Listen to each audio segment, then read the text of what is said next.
We're recording. Cool. We live. We live. Welcome back, everybody. We are here for episode 5 of the Weekly Anabolic. So that's pretty cool. Can't believe we made it Milestone. this far. Yeah. It's just like 5 conversations. Yeah. All these talks are. They're just cool bro talks. Pretty rare these days. Hope you guys have been enjoying our bro talks. Yeah. Maybe you learned something. Maybe you didn't. I don't know. So what are we talking about today, Brady? Oh, I don't know. All sorts of banter. We'll probably talk about some lifting things, some coaching things, maybe a little bit of business, Hey. and we'll see where it goes. I dig it. First, I wanted to just tell everybody happy holidays. We just passed Thanksgiving for all of us here in America, and we're actually recording this on Black Friday. So if you're shopping today, stay safe. Yeah. Catch those deals. Hey. Get yourself some dumbbells, Hell yeah. but not from China. Not from China. Don't get them from China. Don't get them from China. They'll ship you a sponge instead. But all right. First, I wanted to ask you, Brandon, how's the past week of lifting go? We actually haven't gotten on a chat in a little while. I know, right? Yeah, it's been a second.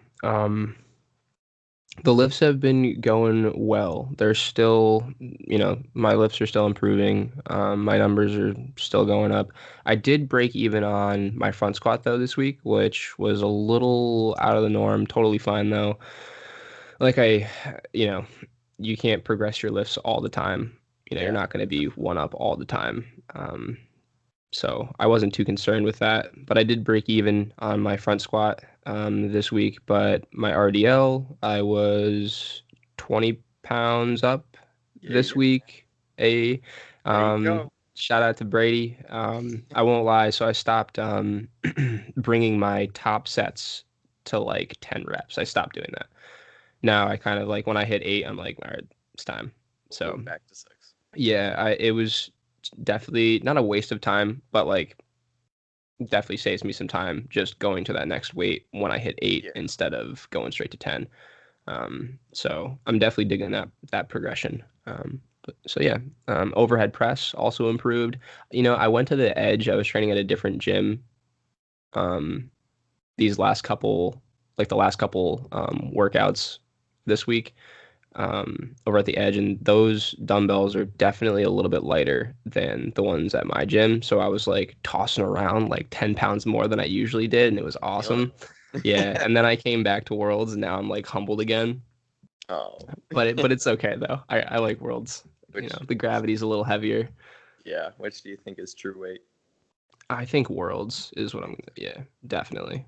There's no point in telling myself that the other place is the standard and then just go back to Worlds and then get humbled or bullied, so yeah, exactly. So overhead press was solid. Rowing also solid. What else do we got in there? Rack chins are also going up. I went up 25 pounds on rack chins, so now I'm at 2 plates and a half for a couple reps. Yeah, that's pretty much that. Making sure I do my calves. There you go. Yeah, man. Get the chills. What about you, dude? How are your lifts going? It's been a really weird week. Yeah. Are you in this progression kind of spot, or are you like in that not plateauing, but are you breaking even? Are you down a couple reps? Are you up a couple reps? I think at any given time in my training, I'm progressing somewhere. Mm-hmm. But like, which day of the week it is that's progressing kind of cycles. So right now, I don't even want to say my pressing because my overhead press is kind of stalled. But like my flat pressing is actually just like booming right now. It's really weird. So that's going really well. RDLs are just kind of being RDLs, I they're not progressing quickly, but they're moving. You know, um, there are some sessions that I actually go in. I just don't do them because I'm not set up properly for the day. Like that's kind of how this past week has been. Is like I go into the gym and so much other things have happened in the day or the night before, where I was up super late or I was in a meeting and it kind of threw off all my eating. Mm. And so I just like I'm not going into the session the way that I want to be. Um, so it was kind of a weird week. I made some audibles, and because I didn't feel I was recovering properly, I kind of opted for a little bit more machine work or something that was less um, straining, I suppose. Something easier to recover from in my training sessions. Yeah. Um, so that's kind of what's been going on with me. My pressing is going up in my flat bench, but overhead has stalled. It's weird. My really good lifts have kind of stalled, and they're just kind of chilling again. Mm. And so I think my other lifts are kind of catching up. Like Cool. my squats are going really well Nice. now that I'm kind of figuring it out and like really getting the feel for it all. Yeah. So Yeah. Like that kind of like started clicking with you like a yeah, month ago at yeah, this about point a now, month right? ago. Yeah.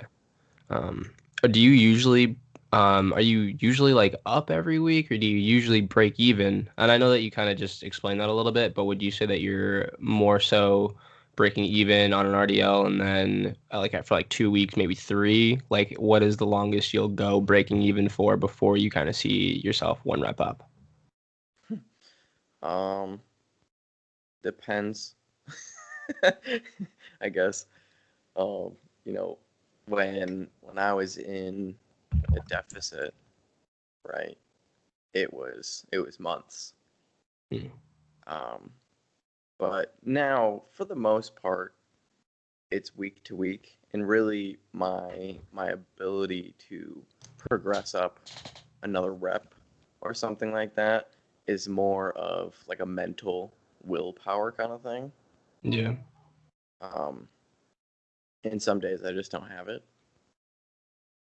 Like, I could go in. I'm like, I just gotta get one more than I did last Yeah. week, Yeah. and sometimes I got it, and I'll get that one more. I'm like, hell yeah, let's go, and then rack Hmm. it and try and get more on my downside as well. And other weeks I'm like, I just gotta break even. I'm Yeah. just Yeah. gonna match reps this week and Hmm. just you know put in the time, and then we'll move forward from there when other things are top notch. Because I don't think it's in your own best interest um, to always push that envelope to that level um, when you are conscious of your recovery not being up to par. Yeah. It's you only want to dig yourself so deep into a hole. So you have to be kind of aware of like how far are you going to push a session, Yeah. Both right? physically and mentally. Right. So this week on some lifts were a little bit of a pullback because of other things going on, and I'm still working through setting up a new program. Wink, Wink, wink. wink, nudge, nudge. If you want um, in, let me know. right. Oh, And hey. you're good. Um, and so still working through that, and so I've kind of been playing around with some other machines, like in the gym. There's a couple different like there's a pretty fancy plate loaded lat pull down machine, like an old Nautilus lat pull down, which is kind of cool. Um, I don't like it too much, but I can see why people might like it, I suppose. Mm. Um, and then there's another machine that I don't remember who makes it because it's one of the weird like smaller names.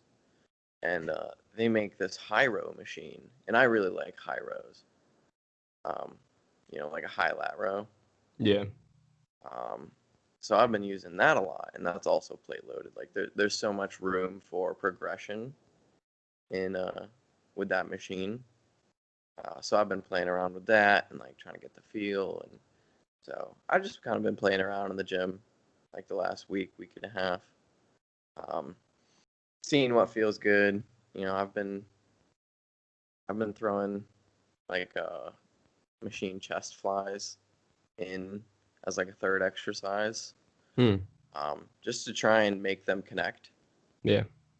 Just because I've never really been able to connect well with like a machine fly. It always just goes That's pretty straight to my interesting. front delts, That's really interesting. like every time, straight to my front delts. Mm. Uh, so I've been throwing that in and really slowing it down and trying to figure out, why, and play with how I'm sitting and all that stuff. And I finally got it to connect, and it was actually awesome. Yeah. What did you do? Um, I kind of had to set myself up so that I was low enough where my hands were more towards like almost at face level, and so Yeah. that my elbows were in line with my shoulder. Mm-hmm. Um, because previously I was keeping my hands in line with my shoulder, and it was just it was way too much Dope. torque. Yeah, Yeah. and so yeah, that's kind of what fixed it. I slowed it down a lot as well, and actually, while I was doing that, I I was thinking about it. I was like, so many people take the wrong approach when an exercise doesn't feel right to them. And what I mean by that is when they can't feel an exercise or something isn't quite connecting, they always try and initially speed up their reps. They try and do it faster, Mm-hmm. which is the complete opposite of what you should be doing. Yeah, I You know, completely agree. if you can't feel something or something's not connecting, go slower. Yeah. Slow down, Mm. because it will make it incredibly apparent what you're using, and then you can make adjustments. Yeah. Yeah. I find I do that a lot on rear delts. Yeah, dude, you have to go so slow with rear delt. It's so easy to let other muscles in the area just take over for rear delts. Yeah. Like, I use that same machine. It's a chest fly, but it's also you can adjust it so that it'll be rear delts. Okay. Yep. Um, so I've also been using that same machine to do rear delts, and I don't know, it's helped me reconnect because I lost connection with my rear delts for a while. It made it really frustrating to train them. It is really frustrating to train them when you can't find them. It It's is super so annoying, frustrating. man. It's like I'm just swinging my arms and I Yeah, don't feel anything, and I like, look stupid. like Yeah. I feel ridiculous. Yeah, and everyone's looking at me like I'm ridiculous. Yeah, Yeah. I think Especially when I start hitting it and I'm like super right. protracted and my like shoulders are by my ears and everyone's probably looking at me like, yeah, what is this Tardo doing? This guy looks so weird. Yeah, it's Yeah, like I'm just hitting my rear delts, I swear. I know it doesn't look right, but it is. yeah, yeah. It's definitely they're a weird muscle to train, right? And I think what happened is I got so hyper focused on not letting my scaps move that it just like it took all I don't know, it just threw off the whole pattern for me. Like Mm, I couldn't get it set right. Like I was so focused on not letting them move, like even the slightest bit, and it just I think I leave or stopped doing the movement in the range that was using my rear delts. Like I was getting too much ROM. yeah. If that makes sense. Kind of. I mean, like when I It's like over cue myself, that happens too, you know? yeah, it's like with rear delts, it's really not a big movement to go from fully stretched to fully contracted. Yeah. Like if you're doing pull downs for them, it's like maybe half a pull down. And so it's just really easy to try and extend your range of motion, Yeah. thinking it's going to get you more, but it doesn't. Yeah.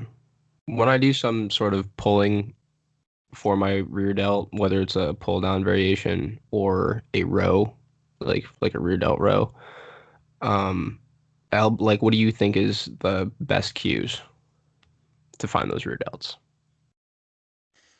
Keep your elbows up. If you're doing a pull down, Yeah. um,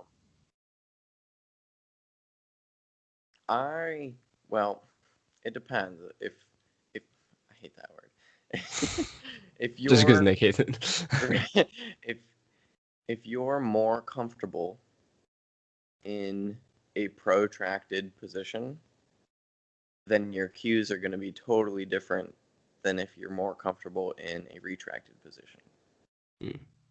Because if you're comfortable in retraction, which is how I do it, um, I basically cue um, squeezing the traps and basically shrugging to set yourself, and then from there um, pull to like the top of your head, not your chest.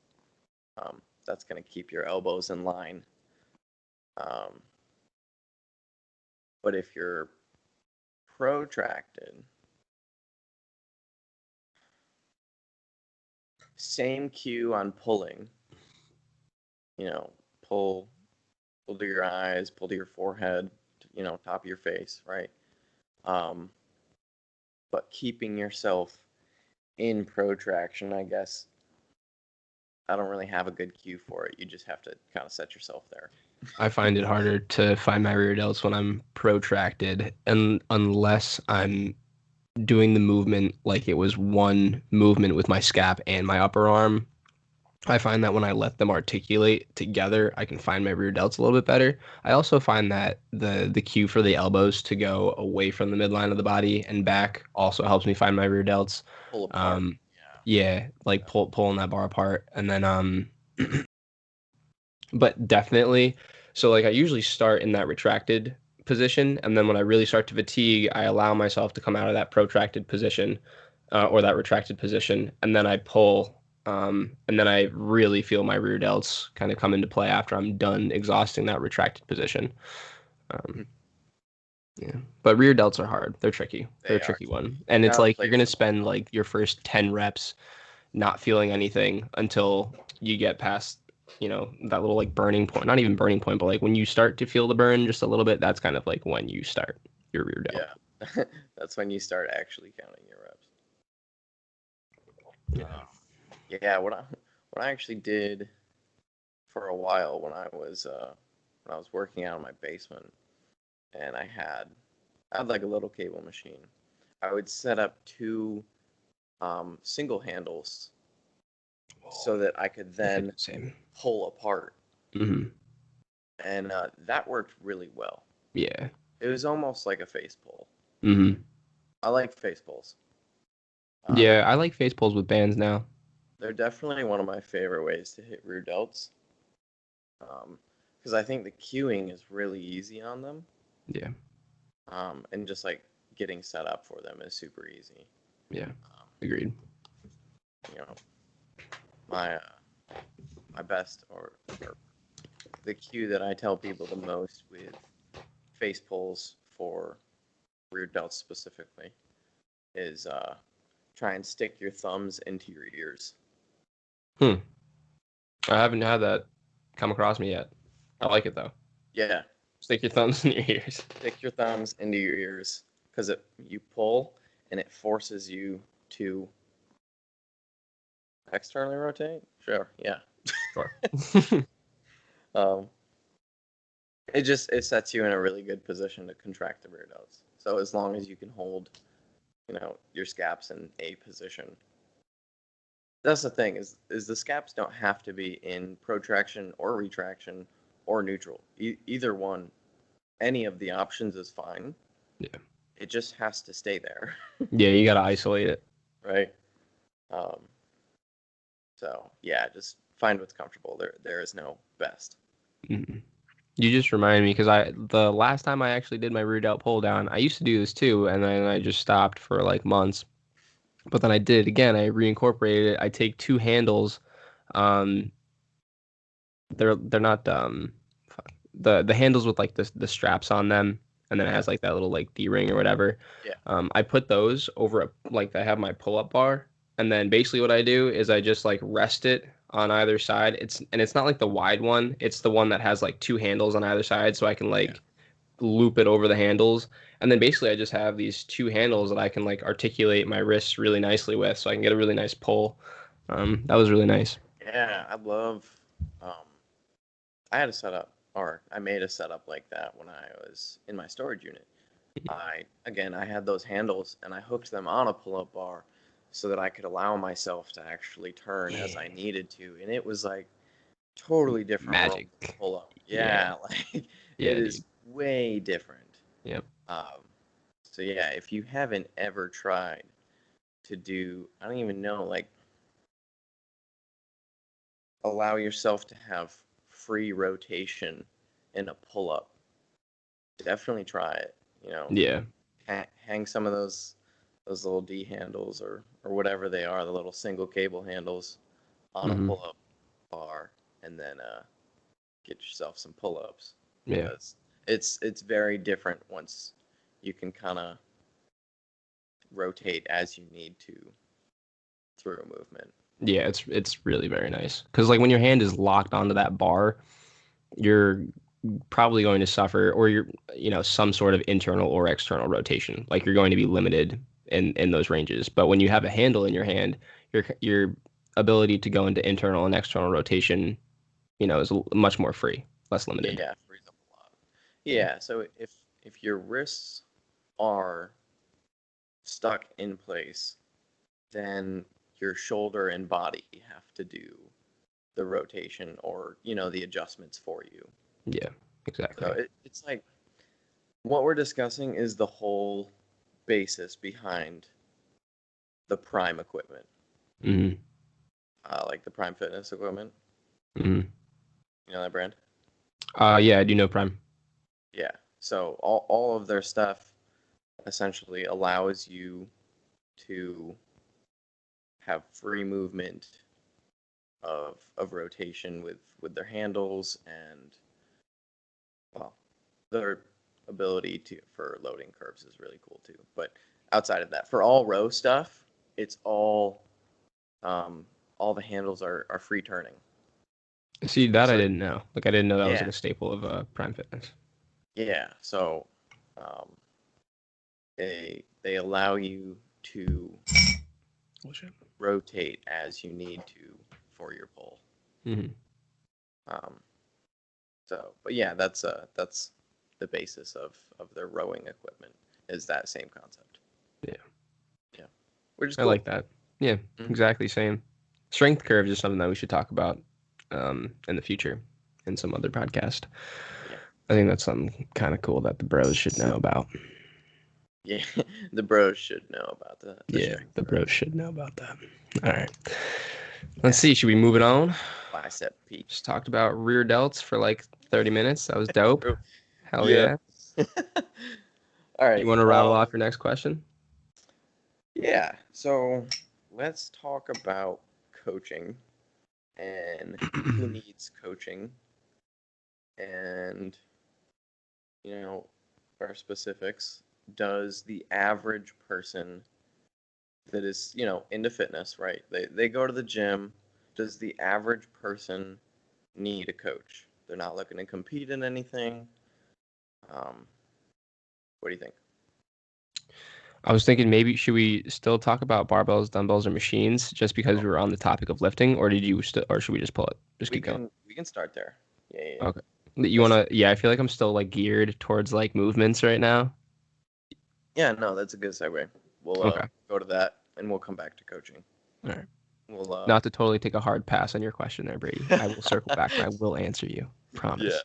But my yeah. question to you, Go Brady, for it. is what is your opinion on the best pieces of equipment to utilize, separating them into three main hubs: the barbell, the dumbbell, or the machine?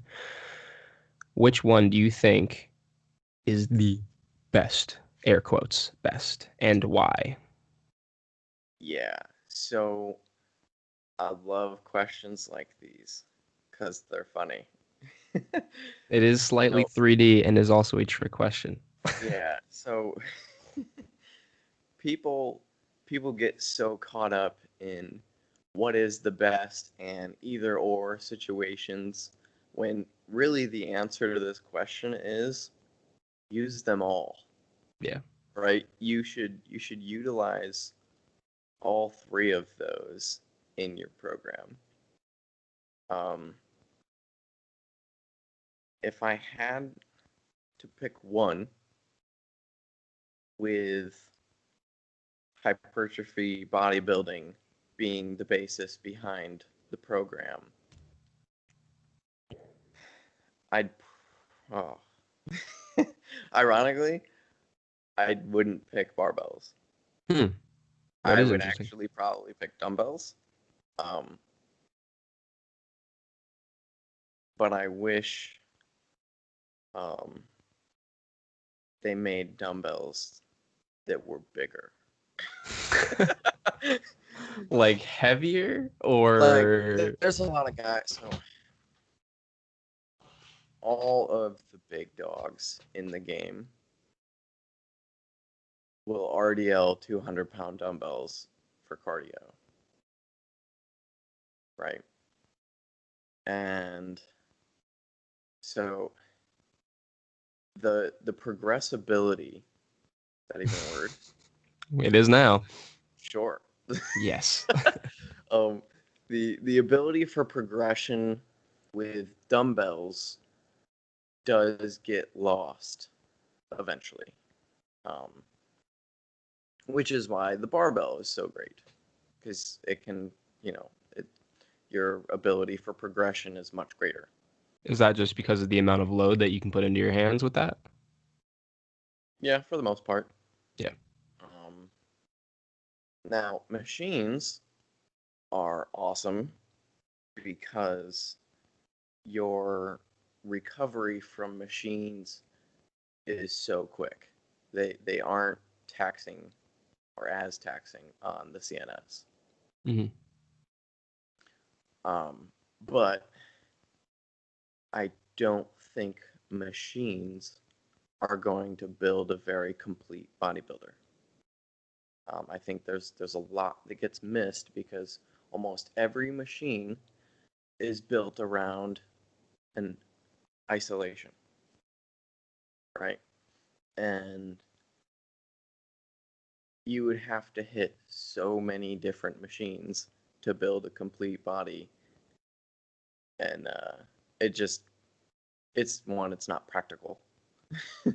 um, but two, I don't even know if they make enough machines that are properly made with good strength curves and um, good paths that will even build a decent physique by itself. Hmm. And it's definitely not going to create the same look as someone who lifts a heavy barbell Yeah. or dumbbells, right? Um, but if I had to pick one, I would probably pick dumbbells Got you. um, for the general public. Word. um, yeah, just because I think dumbbells are going to actually end up giving you a lot more variability than a barbell will, um, but still give you almost all of the same patterns as a barbell would. Yeah. Um, so that's why I picked dumbbells, Okay. but I still Good swear by. stuff. Yeah, still swear by barbell, but I like the little spin on it because that dumbbell is kind of like a happy medium. Like bottom line, I think we do know that barbell is king, but when it comes to like what you be able to get the most bang out of your buck for in terms of progression, and you didn't want to really dabble with machines or barbells, dumbbells is that happy medium for sure. Definitely. Yeah, so if you Um, had to pick one, yeah, dumbbells. yeah. But if you want to be, any person ever, use them all. Yeah. Program them all, intelligently program them all. Hmm. Use a barbell, load it, fucking get huge. Can Yeah. I say that? I Sure. think so. Yeah. I Hell mark yeah, this. this is our podcast. I mark this as explicit. Um, you know, get big, lift heavy, get Mhm. that dense, grainy muscle that's gonna happen. Yeah. Depending on your genetics, we're not even gonna talk about that.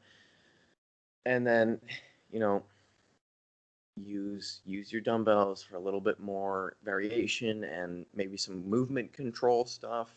Um, it's for unilateral work, right? That's what dumbbells are awesome for. Let's just let out another one.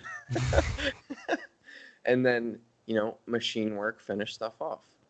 Um, but that actually brings up another question since we're still talking about Yeah, shoot it. stuff.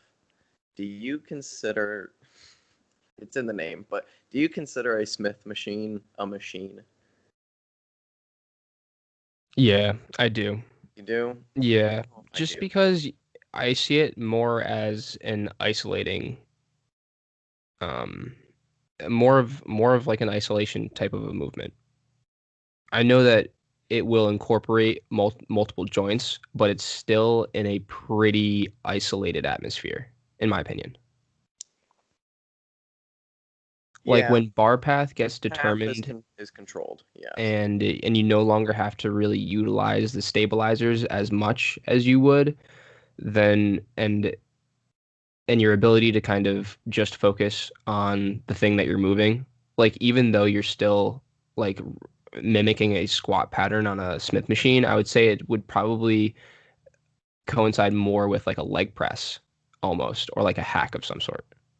Do you think those are machines? I do think those are machines.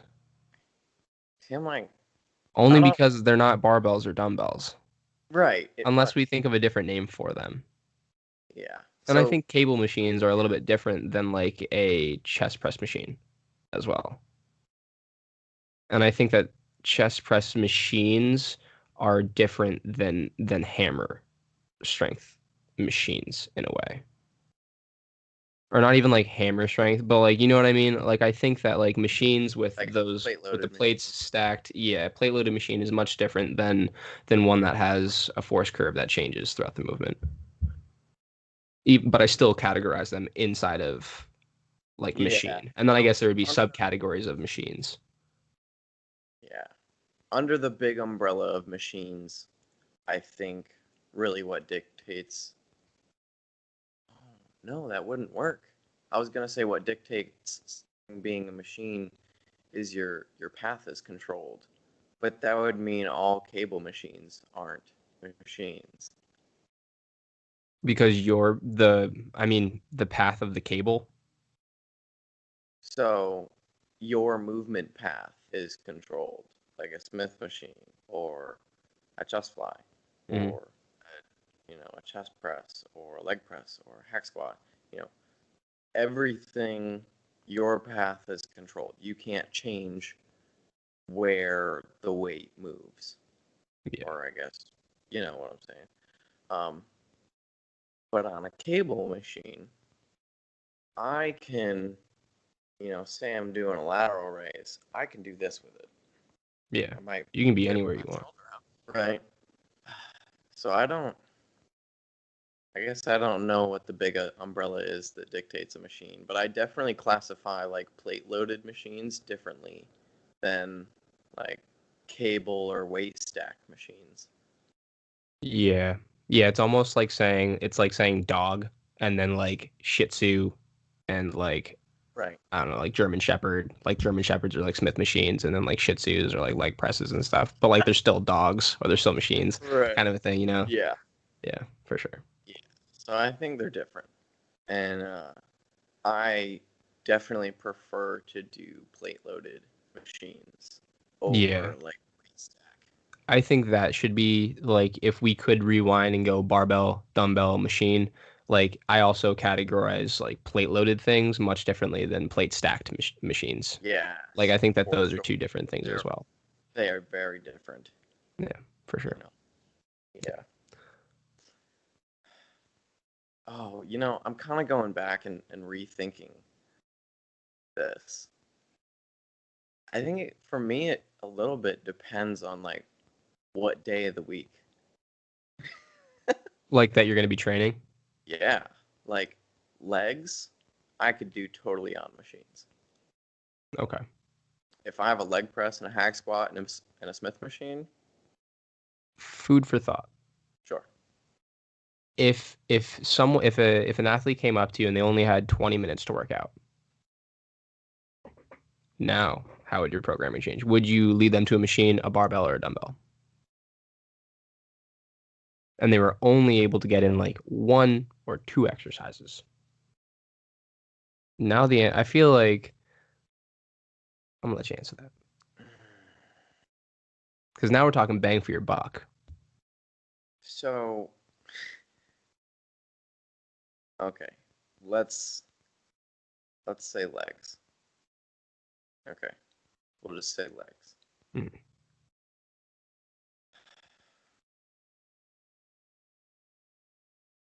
And I have any equipment, weight, anything that I You've want. got I've everything got under the everything sun in ever. front of you, or this guy's got everything under the sun, and he's like, Coach, I only have two exercises.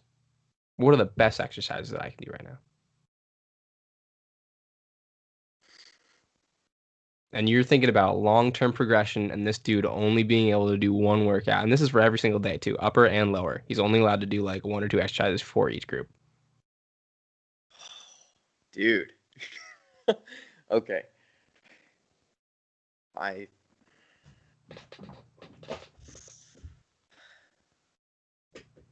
For long-term progression, Yep. I'd throw him on a barbell. Yes, there it is. Yeah. Yeah, for I sure. was thinking about I'm like if it's just one day and Yep. they just want like a stupid workout, I'll just give them the longest hack squat set they've ever Of their had in life, their life, yeah. and they 100. won't walk for a couple of days. Yeah. Yeah. But for long-term progression, yeah, I'll throw them on a barbell for sure. Yeah. I think that was kind of like what I was going with too as well. Like if I could think about barbell, dumbbell, machine, just in that atmosphere, I would automatically put someone underneath the barbell. Just because in the long term, I feel like you can just the loading pattern, how much you can load, um, the stabilization that it requires, and like things like that. I just think barbells would give someone a lot more in the long run. And then like you were saying, like the when it comes to machines, like dumbbells are also in that category as well, and they all have their place inside of your programming. And machines do a really really good job of isolating things. And like Brady just said, like if you want to destroy yourself, put yourself on an isolation machine and just go at it because you will Just like absolutely keep destroy that going. muscle. Yeah, Yeah, just keep exactly. going. Yeah, but end all be all barbells, even dumbbells. But barbells, in my opinion, just because you can Barbells, load them so much. Yeah, barbells, for sure. yeah. Yeah, they should always be a part of a program unless there is some other issue that causes, them to not be able to use a barbell. Yeah. Like, why wouldn't you suggest someone use a cable fly? Like, if they only had that 20 minutes, why wouldn't you suggest someone use a cable fly machine over a barbell bench press? Um, well, so a cable fly machine, for instance, um, one, it's the loading of it really isn't ideal. You're getting a much better. We'll go back to strength curves. A much better. Um, Well, guys, we have a guest. His name is Bowden. I swear he's not like this all the time. He's actually kind of cool. And yeah, there it is. Anyway, Back to us. featuring, yeah. So a machine fly, um, you're just missing out on so many other factors because it's an isolation exercise. It's also, um, where it's loaded, depending on the machine, is not ideal necessarily for um, growth and hypertrophy. Whereas, Brother. whereas with with a barbell, um, you're loaded in the stretched position greater, and there's more loading capability. Um, yeah, that's really my answer. Yeah, it's It's really just like plain and there's just simple. yeah, there's so much more going on to a barbell bench press. Preferably, if you pick one, I would probably say incline. Hmm. Um, than just a fly. Yeah. Yeah. Flies are good. They are good, and I think um, they should be in a program.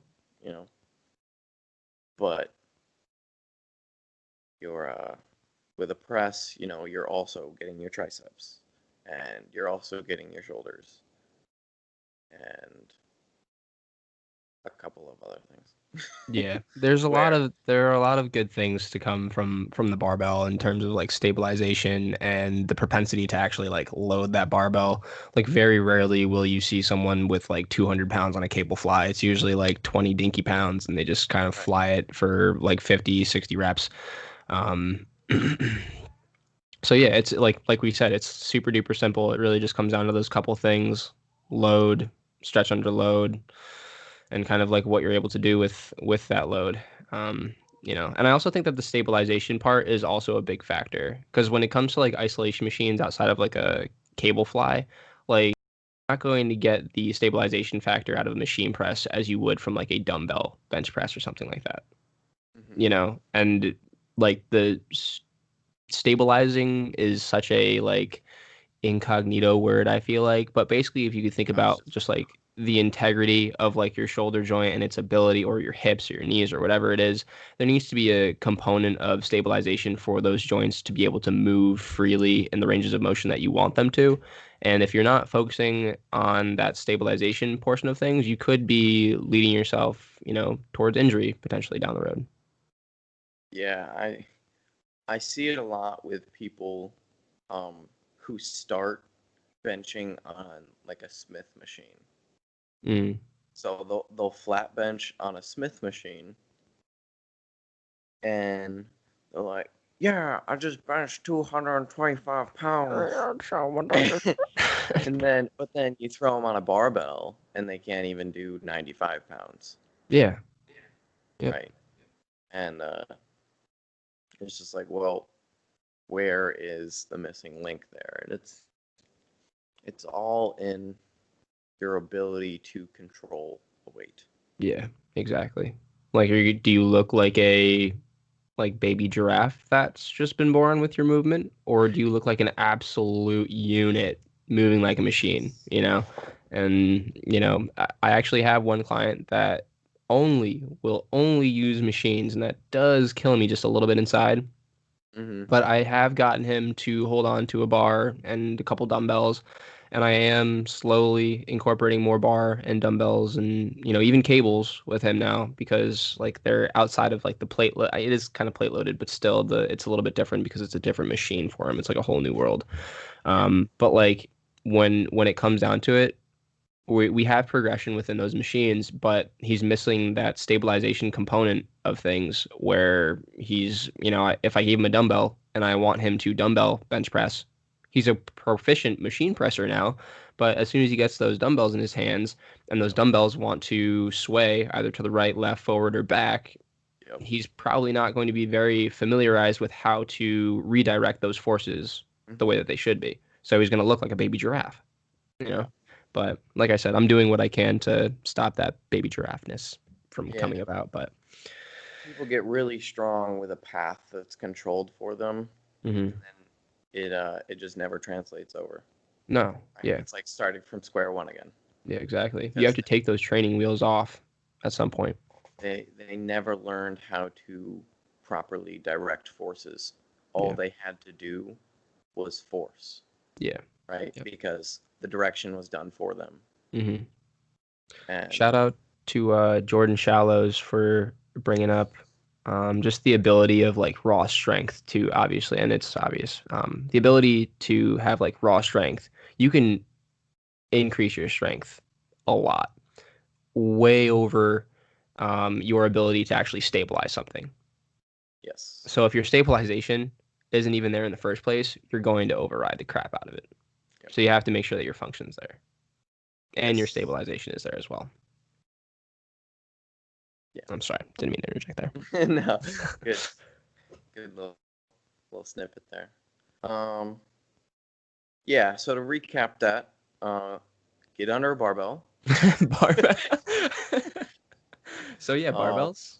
so yeah, get under a barbell and lift heavy weight and try really hard Mm-hmm. and do it right, and you'll grow. And Oh get wait, big and eat strong with us. And eat, and eat. yes. Yep. Oh, probably sleep. Mm-hmm. Just a little bit here and there. Um, a little bit of prehab work is always good. This is true. There you go. We just gave everybody the key. We don't And even have to record anymore. this is actually our last episode of the podcast. We decided to end with that. We just told everybody exactly what they needed to know. That was the secret. Get big. That was the Yeah, secret, guys. we So decided that it was our job to finally release the secret to how to get big. we hope you were And taking so we notes. just gave. There you go. We will take our millions now and go on. Oh my god. Oh my god. All right, Brady. What was your question from before? Oh yeah. The Do you business question. think that the average Joe needs a coach? Okay. So my answer to that is I think professionals need coaches. So if a Yes. professional needs a coach, a novice needs a coach, in my opinion. And I know that was just answered super bluntly, but let me explain just a little bit more. All right, so I'll go a little bit more in depth here. So Yeah. like we look at Bring us these, yeah, we'll bring you a little closer to the sun here, see if we can't burn you. Um, it's basically like what the way I like to think about almost everything outside of relativity is bringing things to the extremes, whether it be like a super hard example or the most soft example you could possibly find. But generally speaking, if you bring things to either extremes, you can kind of taper back and find a nice happy medium and maybe an answer. So if you think about it in the realm of coaching and the pros, right? Like you see these massive bodybuilders step on stage, and what people generally don't know, like just general people, they just think of that dude that's on stage that looks amazing. They're like, damn, that guy definitely got there by himself. Or it doesn't even like pass through their head that maybe they even have a coach. But basically, guys, like the guys that are going to the Olympia, right? The creme de la creme. These guys all have coaches that are looking over things. They're making sure that these athletes are checking all of their boxes off, crossing their T's, dotting their I's, hitting their meals, making sure that they're pushing it in the gym. They're tinkering with their programming. They're tinkering with this, that, and the other.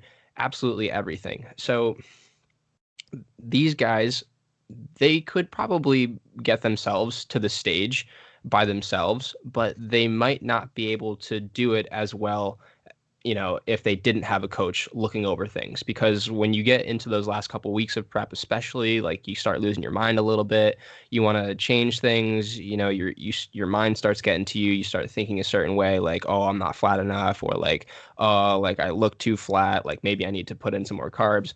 But then the coach is there to kind of say, hey, you're going a little loco, you're going to keep doing what you're doing, don't worry, everything's okay. And they tinker with things, and that is like the objective of a coach. And if you bring things to the other side of the spectrum, and you have this complete novice, right, just a complete newbie, in my opinion, when I get someone who is like in that intermediate stage, it's almost like I would almost rather have someone come to me in that brand new stage because I don't have to just completely like wipe the motherboard, so to speak, or like completely re-ingrain or uninstall all of their old bad habits and then install new habits that are better. I'd rather just have like a clean slate and kind of chisel my way through that and have it be how I would like it. Um, and then when it comes to just being a beginner and getting into these things, the best way that you can accelerate your growth, your mind, your learning and things like that is just to get yourself a mentor. Like if you want to learn about accounting, you find a business, an accountant, or if you want to, do your taxes, you find someone that can do your taxes for you, or if you have something that needs, plumbing, you find a plumber.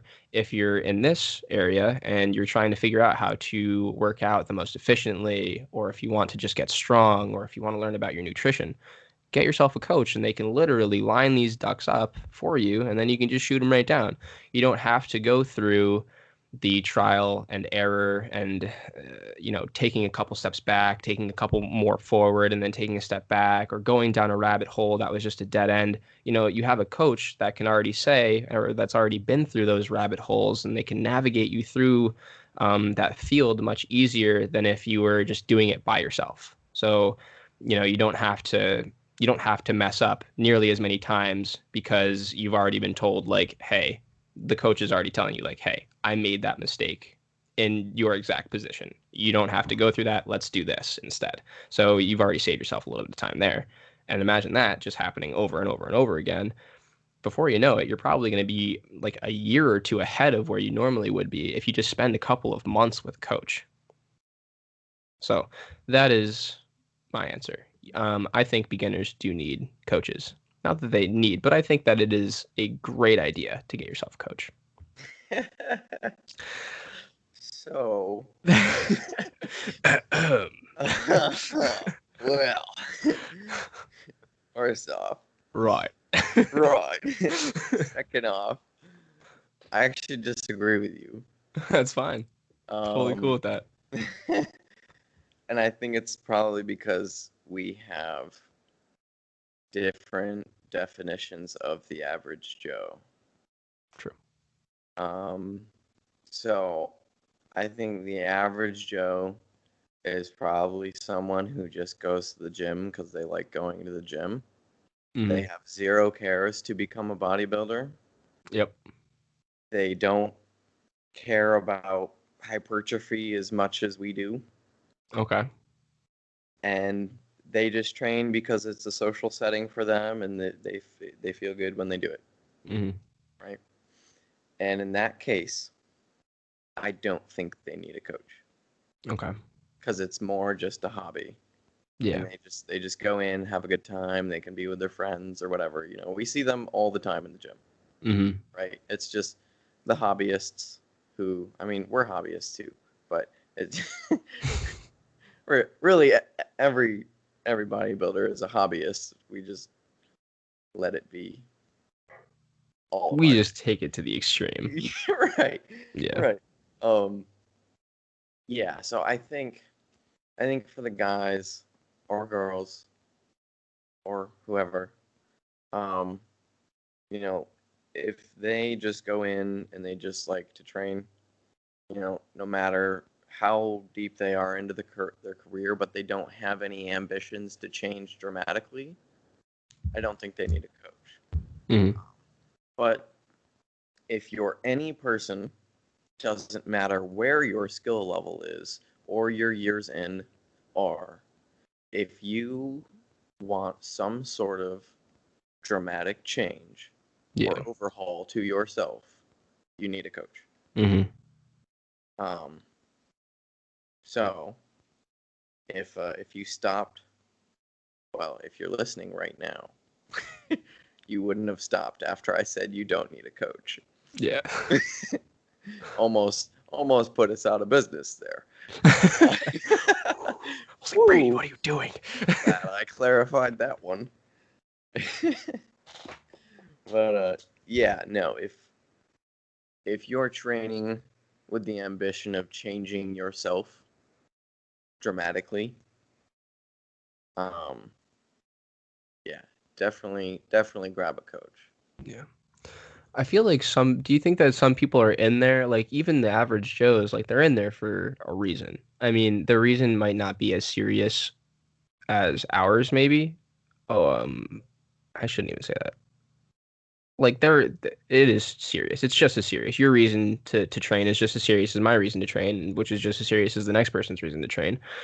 Um, but like I just think like, would it be Except for beneficial? the guys who train for Instagram.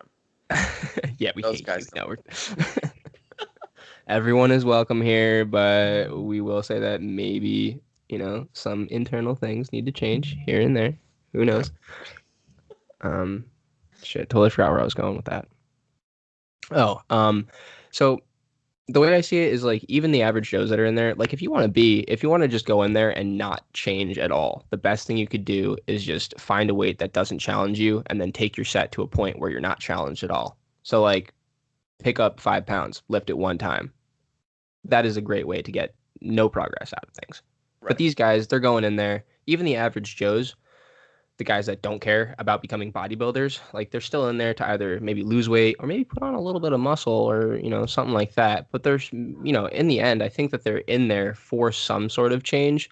And I think that if they maybe, don't get a coach for a month or two or a year long coach, and maybe don't grab yourself 72 sessions, but pick up a couple sessions with a coach, maybe like two or three, or work with one for a week to just figure out how to move properly.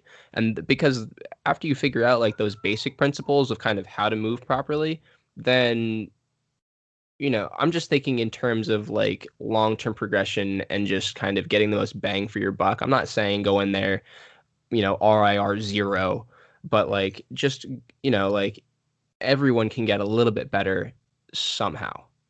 Even if you are an average Joe, the way that you're lifting, if you are an average Joe, most likely isn't up to par with how you or I would want them to lift. So, like, if I had one session, I think one session with an average Joe would be way more beneficial for that average Joe than not having a session at all. And then, like you said, like if these guys just want to just go in here and not change at all, that's also fine. That it's really no stress on us. But I think that we are typically speaking to the people, especially on this podcast. If you're listening, you're probably the kind of person who is looking for that change, and you can take it Yeah. really, really far. And if you want to be peeled and grainy and just like exploding, like ripping from your skin, you're bringing it all the way to that side of the spectrum where things are a little bit more serious. But if you're just looking to go in there, get your tummy down a little bit, or maybe you just want some bigger biceps or something like that, then like, if you're looking for bigger biceps, go get some cues for bigger biceps. You don't have to go into your legs or anything like that, because that would kind of be in that same category of like, hey, I'm just coming in here. I don't want to go this far. I only want to go this far. So it's like, how can we get you this far and maybe a shorter amount of time? Because the scariest thing, in my opinion, would be to be a lifetime beginner or even a lifetime intermediate. You know, like I would consider myself in that upper intermediate class right now, where I'm not exactly like in that true like experienced like category, like almost like the upper class, middle class, lower class. It's almost like I'm like lower upper or like upper middle or something like that right now, where I'm like just on that ceiling where, once I have like this, once we go through this solid bulk here, I might be in that lower upper class here, and then I'll have like even more ground to stand on. But like if you just want to be a lifetime beginner, then you probably have no interest in getting better anywhere across the board, whether it's the way you go about your repetitions, your meals, this, that, the other. You're just going to kind of do what you do, and that is it. Your input will not change. But if you change your input just a little bit, you just add just a little bit, you'll probably get a little bit more of a change. Yeah, I agree with that. And like I said, if somebody does want to change, right, then a coach is worthwhile. Yeah, yeah, exactly. And like a long-term coach is definitely worthwhile. Like if you're looking to like transform your body in 2, 3, 4, 5, 6 months, then get yourself a coach, because you're Sure. not going to be able to do that by yourself if you're a beginner, most Yeah. likely. And if you can, more power to you. Right. Yeah. No, people do it all the time. Yeah. But yeah, if you go to the gym because it's more of a social setting for you, and it's just a place to hang out with your buddies, then I don't know. I think there's other avenues that I What think. about not injury prevention? Because shout out again to Dr. Short Shilos. He doesn't like the word injury prevention as much as he does risk management. What about the dudes that are just going in there together in like flocks of 8 or 9? Not really my gym, but you'll see a They can flock of like leave. 5 or 6, dude. Literally in my gym, you'll see like huddles, squabbles of like um not to say that they're all lifting improperly. Some of them are really tight, but then some of those dudes are just lifting like complete doo doo, for lack of better words. It's like to the point where like they could hurt themselves. I think that those guys could maybe improve a little bit. Like if you're going in there and you're an average Joe and you're doing something improperly, I think that would be a time to maybe look into something, even if it's just asking the personal trainer on the floor, like, hey, what can I do for this? So that my low back doesn't hurt anymore. Yeah, I don't know if people have the awareness that they move bad though. No, no one does. Like that's why people quarter squat, and then they Yeah. put more weight on the bar. Yeah. Or Right. They just don't deadlift. have the awareness that they're doing something wrong. And then, for us, it's really awkward to go up and just like try to help somebody. Oh yeah, I won't do that. Right? Like I won't in the gym. I see it every single time I go into the gym. I'm like, Yeah. you're gonna get hurt, or Yeah. what in the you do not belong under that weight. Yeah. Yeah, exactly. I think last week, um, I saw a couple of Wumbos in the gym, and they went over to Smith machine squat, and these kids are like 16. Okay, Yeah, I've been seeing that a lot too. a lot of young Wumbos, and them I've contemplated like intervening with. Yeah, because they're gonna hurt They're themselves. gonna hurt themselves. They're really young. Like Yeah. they just don't know. But they're also pretty annoying, so I don't. One less. No. What? I No. also find that their spotting is also bad too, dude. Like I'm seeing Every, these kids and they're spotting each other, but they're like making it a joke. Like one time I saw this kid like came down with it. They also these dudes, they are the kind of one. I just don't see girls doing it, which is why I say dudes. But these dudes will like it's almost like they don't even like let gravity let the bar down to themselves. It's almost like they're like pulling the bar down to their yes. chest. It's so fast. It's And so then they like try to fast. like Yeah. spring out of it. But anyways, I saw this guy fail and his friend is over him laughing at him.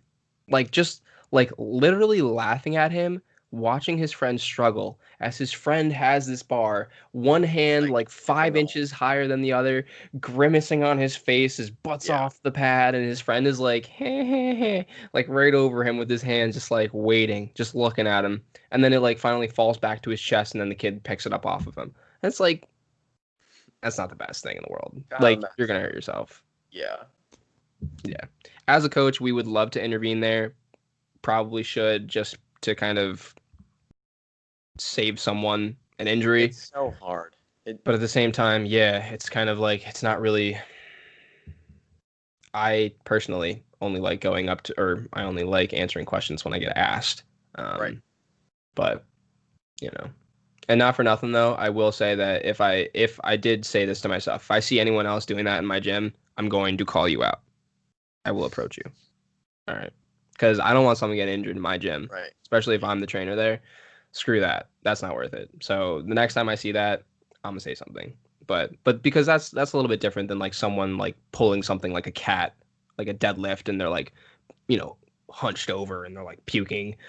That's much different. And if they want to like come to me and they're like, hey, my back kind of hurts. Do you know why? And I'm like, well, it's because you have this nice bridge on your back while you lift. Speaking of puking cat deadlifts, man. So many people they deadlift like that And then, you know, if you do say something to them, like sometimes you'll see it on Instagram and somebody will comment under it and just be like, "Hey, you should try and keep your back, you know, a little bit more straight so you don't get hurt." And they respond back with, "This is just how I always do it. I'm still good." Yeah. Like, yeah, probably not the Yeah. way to go about that one. Yeah. But Yeah, that will you might feel good now, but it will catch up to you. it will catch up. Promise you that. Or they'll be like, "I had a belt on. It's all good. Yeah, it's okay. My It's discs fine. can I got a handle belt on." genetics. Yeah. Yeah, dude. Yeah, That's cringy. but yeah. So these Valgus knee kids, stress. I didn't even finish the story. These Yeah, go ahead. kids, Sorry. um, they're brand new to lifting. Quite obviously, brand new to lifting. All three of them, and they come in and they load up a Smith machine for squats. They had almost 4 plates on the Smith machine, like 4 plates per side, going to do a squat. And My these eyes kids, twitching. oh my god, I was terrified. They were just I just quarter like, squatting it. oh yeah, I don't even know if it was that. Like it wasn't even a quarter. It's like a 1/18th squat. It seriously was like they went from like locked hips to just like unlocked their hips and then locked Yeah. them. Maybe it was a calf raise. I At first I thought that's what they were gonna do, Yeah. and then he set up to squat, and Oh Jesus. I'm like, oh no. Yeah. I mean, they couldn't calf raise that anyway. I couldn't calf raise that. No. Not well, right? No. Yeah, me neither. Don't worry. And, yeah, I was terrified. That is terrifying. And but one of the kids in the group laughed at the kid that did it. He was like, "Dude, you didn't even squat it." And he's like, "No, I got it on video. Let's look." Oh my god. Yeah, that's hilarious. It was so funny. And then Oh. and then the kid that laughed got in there to do it, and he didn't do it any better. No, yeah, obviously. He was the one that actually had some common sense of, like, out of all of them. I know. And Yeah, he he's like, still I didn't don't do know it. if this looks right. But that is just it just goes to show how, like, even when you think you're doing something right, you might not be doing something right. You should just Yeah. still go check out with someone. Yeah. And Oh you my should God. record your stuff. I know it seems really weird to record stuff in the gym, Yeah, but it definitely should be far more normalized. I think so too. Especially if you train alone, Yeah. it's so hard in rep Hmm. to like notice everything. Yeah. And like taking videos, especially on things like squats, are a really good way to take inventory of like where your deficiencies are, like, you know, where your hips lose control and what Hmm. your knee tracking looks like from something other than the bird's eye view. Yeah. Yeah. I totally Right. agree. So, yeah, definitely if you're having like an issue with a movement, record it from like a couple different angles. Yeah. Yep. And then if you go back and look at the video and you don't know what you're looking at, then you probably need a coach. Yeah. You're like, well, this doesn't help at all. Um, You look at the video like, yep, that okay. is me. Yep. Yeah. Yeah. Yeah. Yeah. Yeah. Then you know, grab yourself a coach, someone who's intelligent and knows how to move their body, Mm. and ask. Be like, hey, you know, you'll probably have to hire them. Sometimes, if you send it to, like, a dude, Honestly, if they'll probably help. Yeah. if someone sent me a video and they were just like, hey, I'm really struggling with this, Yeah. I'd probably just help them out. Yeah. Little shameless plug. If you are one of these people and you have taken a video and you don't have anyone to source out to, come to Brady or I. We will totally give it a look, full free, obviously. Yeah, we'll help you out. And we'll let you know what we think. When this podcast blows up, People are gonna be like, ding, ding. I know. Ding. We're just randomly like this. The podcast is just gonna go viral at some point, and then the next day we're gonna have like 800 videos and people just squatting. Of people just squatting. Yeah. And then we'll come back to regret that.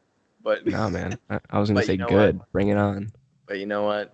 That's okay. If you're seriously struggling, Yeah. definitely reach out to one Yeah, of without a us. doubt. And, We would be more than happy to help. and we'll try and help you out the best we can. For sure. For sure. Yeah, so that's how to know if you need a coach. Yeah. That was a good answer. Another 45-minute long answer. Right. That's good though. It's better to have more to say than not I Yeah, think. definitely. I don't Yeah. know if we'll ever have a time where we just like rapid fire answer questions. Yeah, we're just like yes, There's so no, much yes. there's so much to dig into with Yeah. each question. Unless somebody gives us like a would you rather. I'm okay with the it depends as long as you can follow it up and support It's it like with those different circumstances. yeah. That that's what makes it hard on like social media though, is because people ask those questions on social media, Mm-hmm. and to describe the depends the it depends scenario is so long. Yeah. Like it's so much writing, Mm-hmm. and that's why it's frustrating Yeah. over And social it's media. On a podcast format, it's a lot nicer to get into, the different scenarios when something applies, but over social media when people ask questions, it's tough.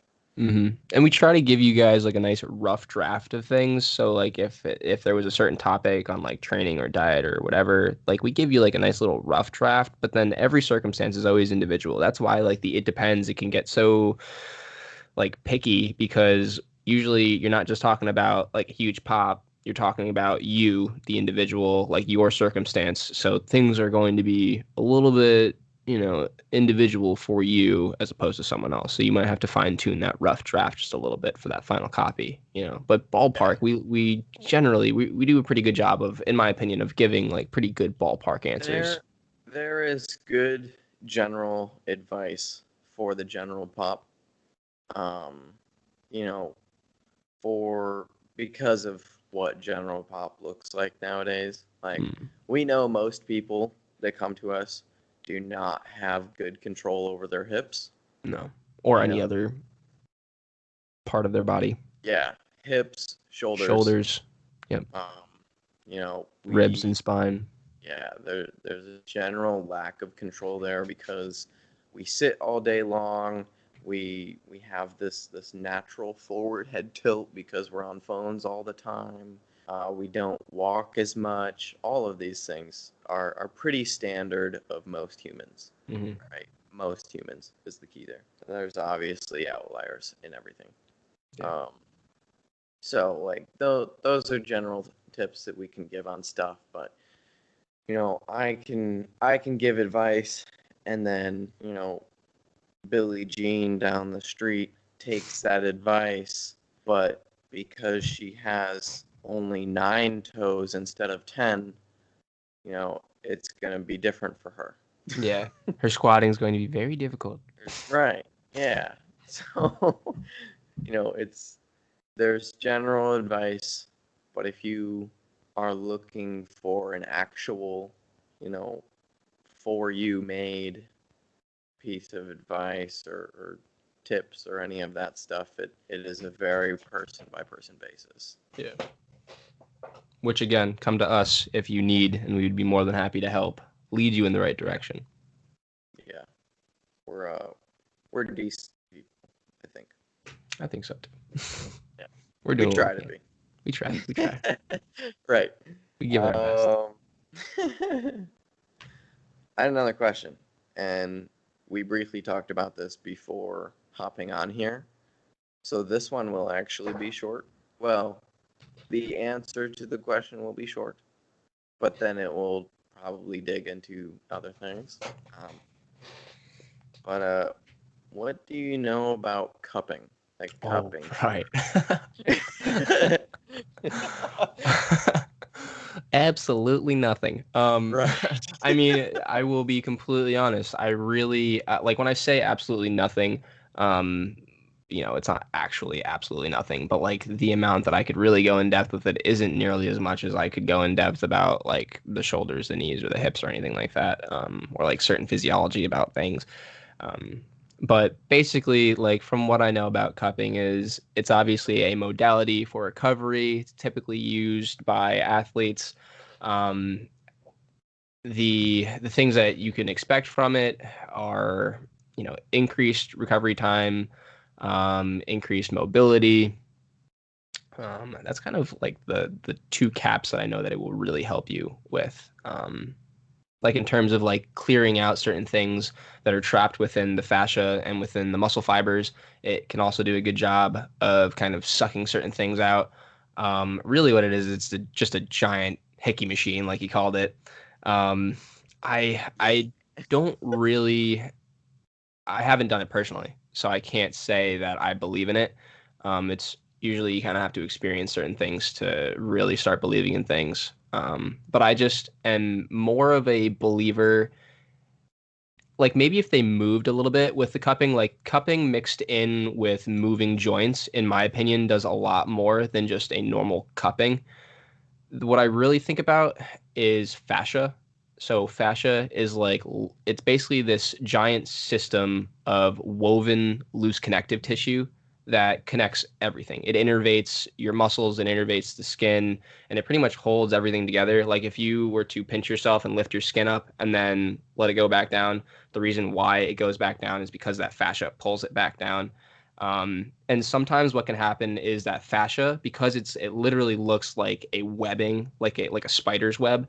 That webbing can get fixed, very tight, kind of like woven together and stuck, and that can create like adhesions and things like that. So when you cup, basically that suction pulls the muscle, pulls all that tissue in that localized area up into that cup, and what it's supposed to do is kind of pull that fascia out of or from my understanding is that it manipulates that fascia and kind of pulls that fascia. And then like we also said, like there's also like the whole like toxin things and all that shit. But I personally, I think you can't really manipulate fascia too much unless you're moving something. Like there has to be a lot more than just like rolling over yourself, like a foam roller technique.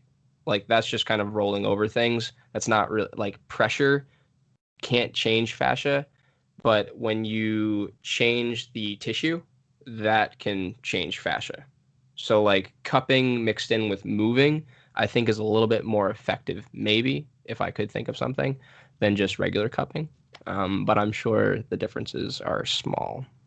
What do you think? Dude, I'm a meathead. I Yeah. know absolutely nothing about cupping. Yeah. All I don't know.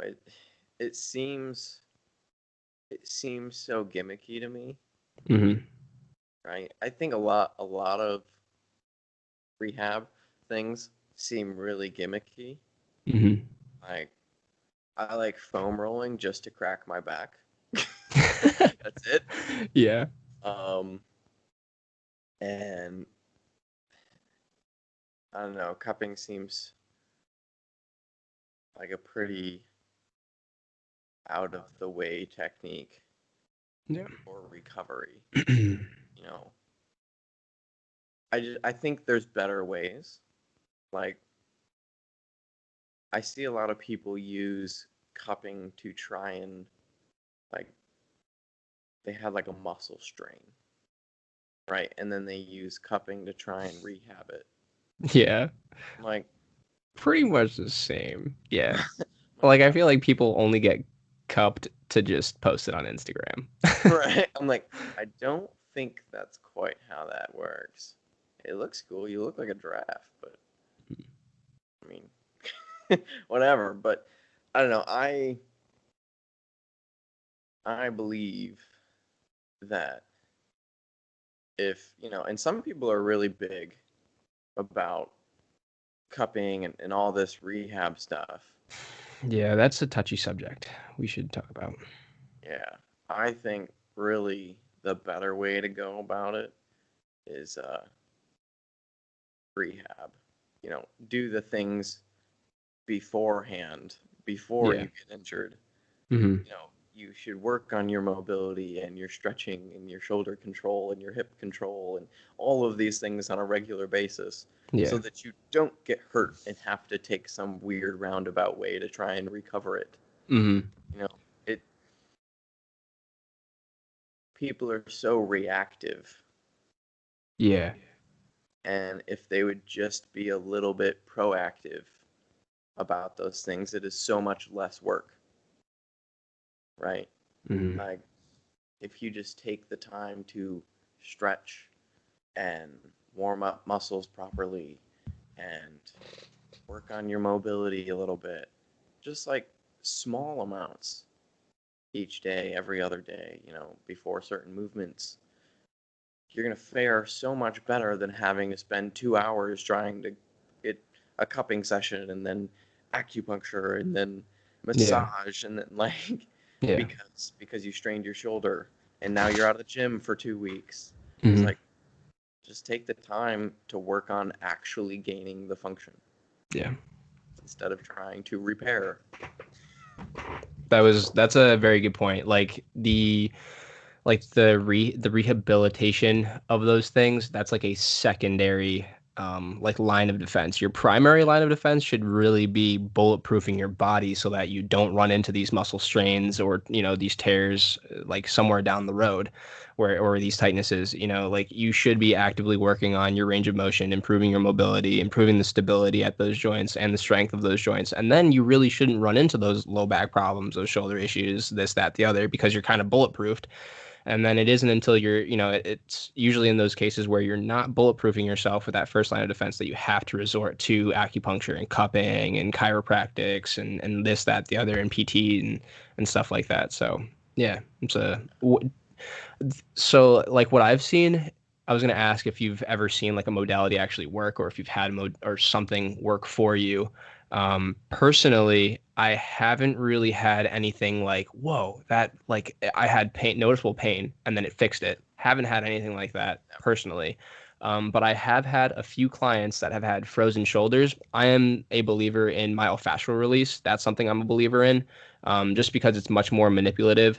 But I've had people with crazy frozen shoulders, a couple of my clients with crazy frozen shoulders, and then they work with a myofascial release therapist, and these guys can't even get their arms like past Yeah. past like their nips, like you know what I mean, like they can't even lift their arm up to the side hardly. But then they go through a couple of myofascial release sessions, and they're able to have full range of motion after that. And the that I'm a believer in, but same reason why I'm not so much a believer in just foam rolling as much as foam rolling with active joint moving. It's just because the way fascia works, you can't really like you can't just applying pressure. Like if you could imagine this is like the top of your thigh with like this is like the air, and then beneath my hand is like the meat and the tissue and stuff like that. If Yeah. you have this tissue under here and you just compress it, you're not doing anything but compressing it. Yeah. But if you have that compression and something's like holding it down and then you move it, you will have then stretched some of that fascia. And that's kind of what the myofascial release therapist does is they kind of like hold that fascia down, move the joint, they localize and they like mobilize that tissue in there. So like that is something that I'm kind of a believer in. Chiropractics. What is your opinion on chiropractics? Um, I think most of them are actually really bad at their job. Yes. I was just talking to a dude about that yesterday. Yeah, I think most of them. I think a lot of people don't know what to expect when they go into a chiropractor as well. So Yeah. it's just kind of become the standard that somebody walks in, they crack their body a handful of times, and then they walk out and they're Yeah, they're supposed to like, be damn. fixed. They're like, "Oh, that was great." Yeah. Like that's not really how that works. Um, I think there are good chiropractors out there that actually, prescribe the right stuff, and I think it's similar to like a PT, like a physical Mhm. therapist. You know, Very, very, very similar.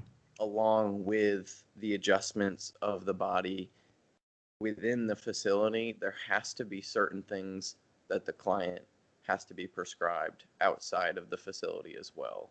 Yeah. You know, they still need to do rehab movements and all that stuff. It's yeah, I just think a lot of chiropractors don't do their job to their fullest extent. Yeah, dude. Like, in my opinion, these dudes, whether you're a chiro, PT, even doctors, and I know that I'm gonna get roasted for this, but like, dude, these guys, they are smart. They're smart people, but they're smart within their fields, and they've been taught what they have been taught by other people. And sometimes these guys come out of school with a lot of debt, and they also have no aspirations to kind of dig into any other kind of knowledge, like for some reason. So then their practice just becomes very routine, and before you know it, you've just got this Cairo who does the same three moves on you. You're in and out in like 5-10 minutes. Nothing's actually helping you. He tells you to just come back next week, and the sessions never end. Yep. Similarly, I've seen this happen with doctors where you're on a medication and they don't recommend anything outside of that doctor's office. Like while you're home, they just say take this pill and you'll take that pill. They don't ask you about your diet. They don't ask you about your training. They don't ask you how many bottles of wine you drink a night, how many beers you're drinking throughout the day. If you're doing a couple, like, you're pouring the cognac, whatever. They don't ask about that stuff. They're very like, here, take this. And then you'll see it with PTs. PTs do the same thing where they'll just give you the same three rotator cuff exercises, expecting you to magically heal yourself. And it's People love unfortunate. the word rotator cuff too. Yeah, I know. It's like, Not a thing. ooh. It's just like, it gets very routine, and unfortunately, like you said, these guys go in there into these guys' rooms not with literally no expectation Yeah. other than the fact that these guys are smart and they know what These they're guys doing. are the experts. Exactly. When Which in reality, they are not. Okay? I mean, they are, but and they're not. shame on them, not the client. Exactly. Yeah, shame on them. I have had such an issue with Kairos PTs and doctors because I see how once I realized, like, I graduated college, and then once I realized that, yo, these guys literally just did the same thing that I did. They just took it a little Yes. bit further and they specialized. And it's like that barrier of like them being a doctor totally just like leveled with me, completely leveled. Like, my respect, I still have a respect for the good doctors, the good chiros and PTs out there that are very proactive and good at what they do. But like, shame on those guys who, I call them in and out chiros, or like drive through chiros, because it's Yeah. just like McDonald's where you like drive up, you drive in, and then you drive out. They give Cracks. you your meal. Yeah, they give you your cracks Yeah. and then you're out. It's like, there Yeah. are my biggest flags for a chiro: if they don't actually look at your body, like if they don't take your shirt off to look at your spine, what they're actually working with, they don't ask you about kind of what you've been doing. And then if they do the same three cracks on you every single time, and if they ask you to come in every single week for the next like however months, and then nothing changes, that's a flag. Yeah. Definite flag. That's just such a big pet peeve with me, dude. I could talk about this for hours. Yeah. Yeah. Because I learned the especially other the thing. whole doctor thing. I hate that.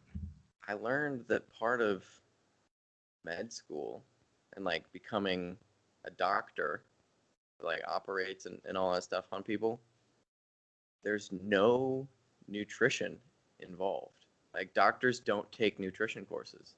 No. Yeah, they don't. And it blows my mind. Doesn't that blow your mind? You know what blew my mind? I figured out that doctors have an app. It's like a wiki app, but for doctors, where, dude, doctors actually don't know what to do until they like put this into this like app, and they just ask like what to do.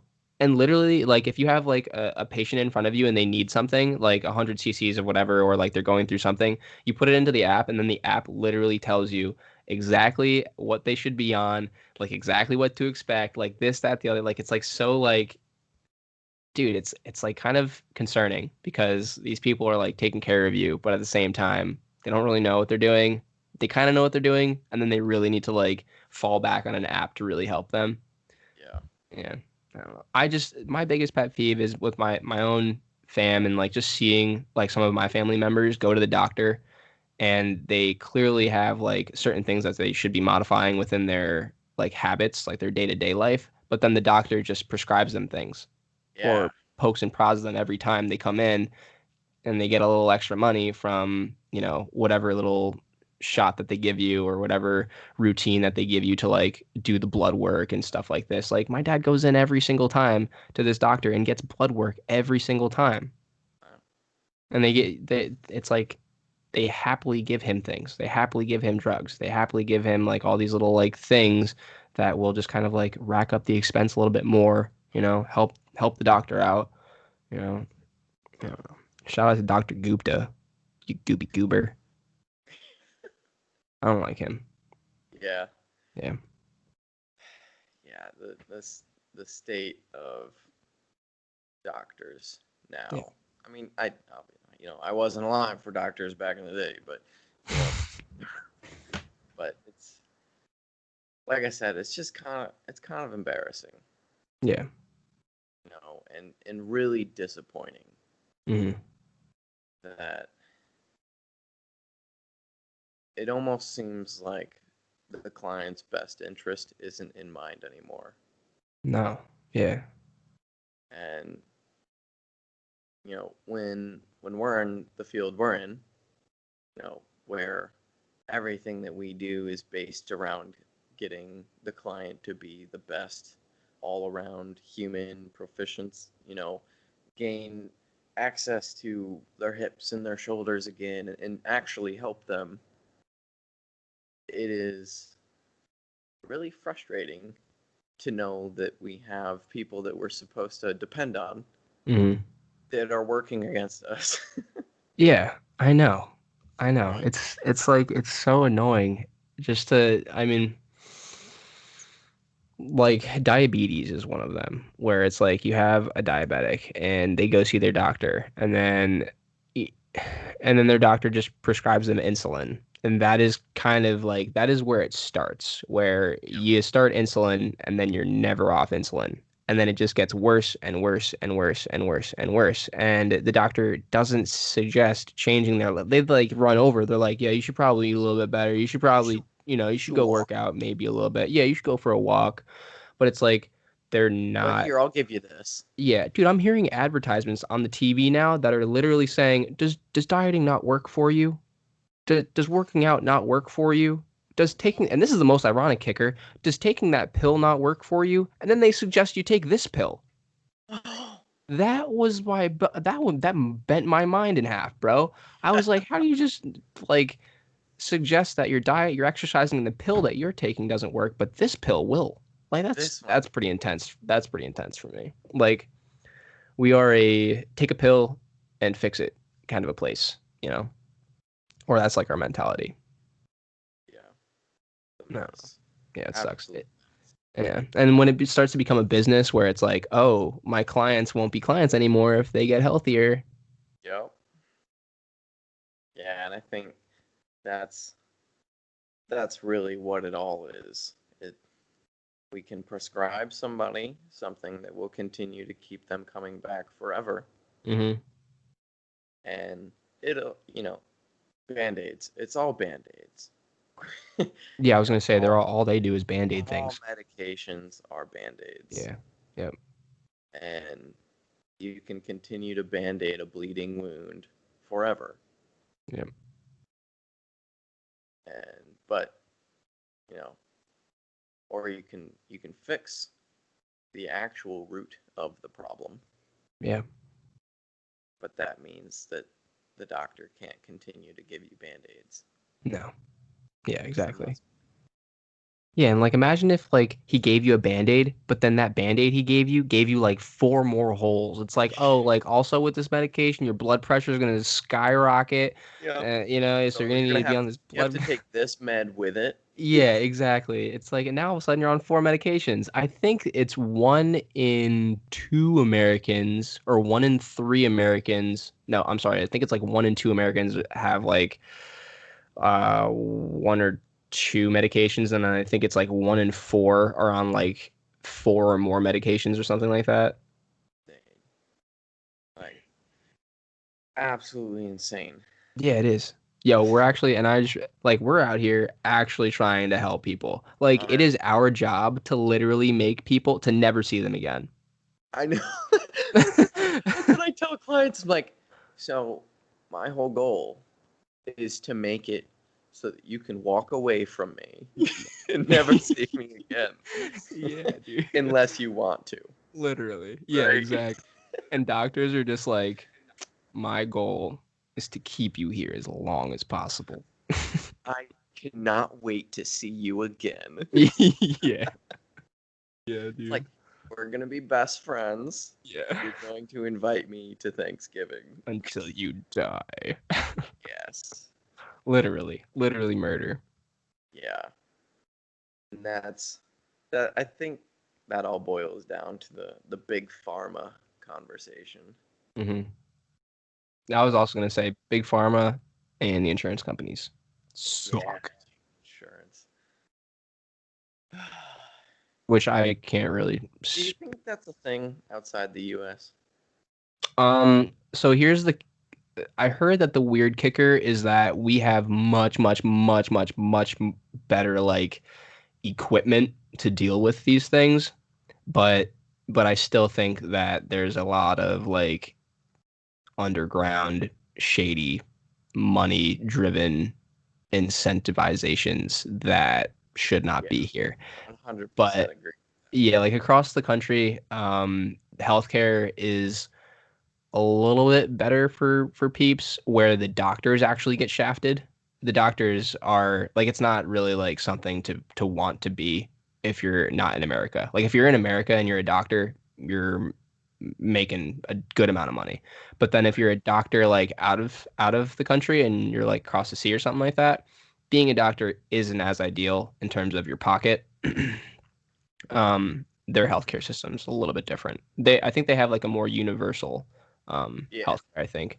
But then like I said, I think the quality of our healthcare is a little bit better, but I don't necessarily think it should be like a billion dollar, like a multi-billion dollar Trillions, type of thing. Yeah, yeah, I was gonna say probably more. man. Like, Trillions yeah, every it's pretty year. crazy.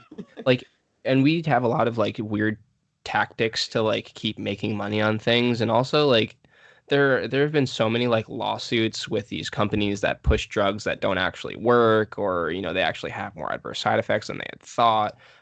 I just think evergreening is, and this isn't really in the same category, but evergreening is basically when you take a pill, like an ibuprofen, and then you just like name it a different thing. It's still the same thing, but you just name it differently. And Yeah. companies have to evergreen a product at, like every 4 years or something.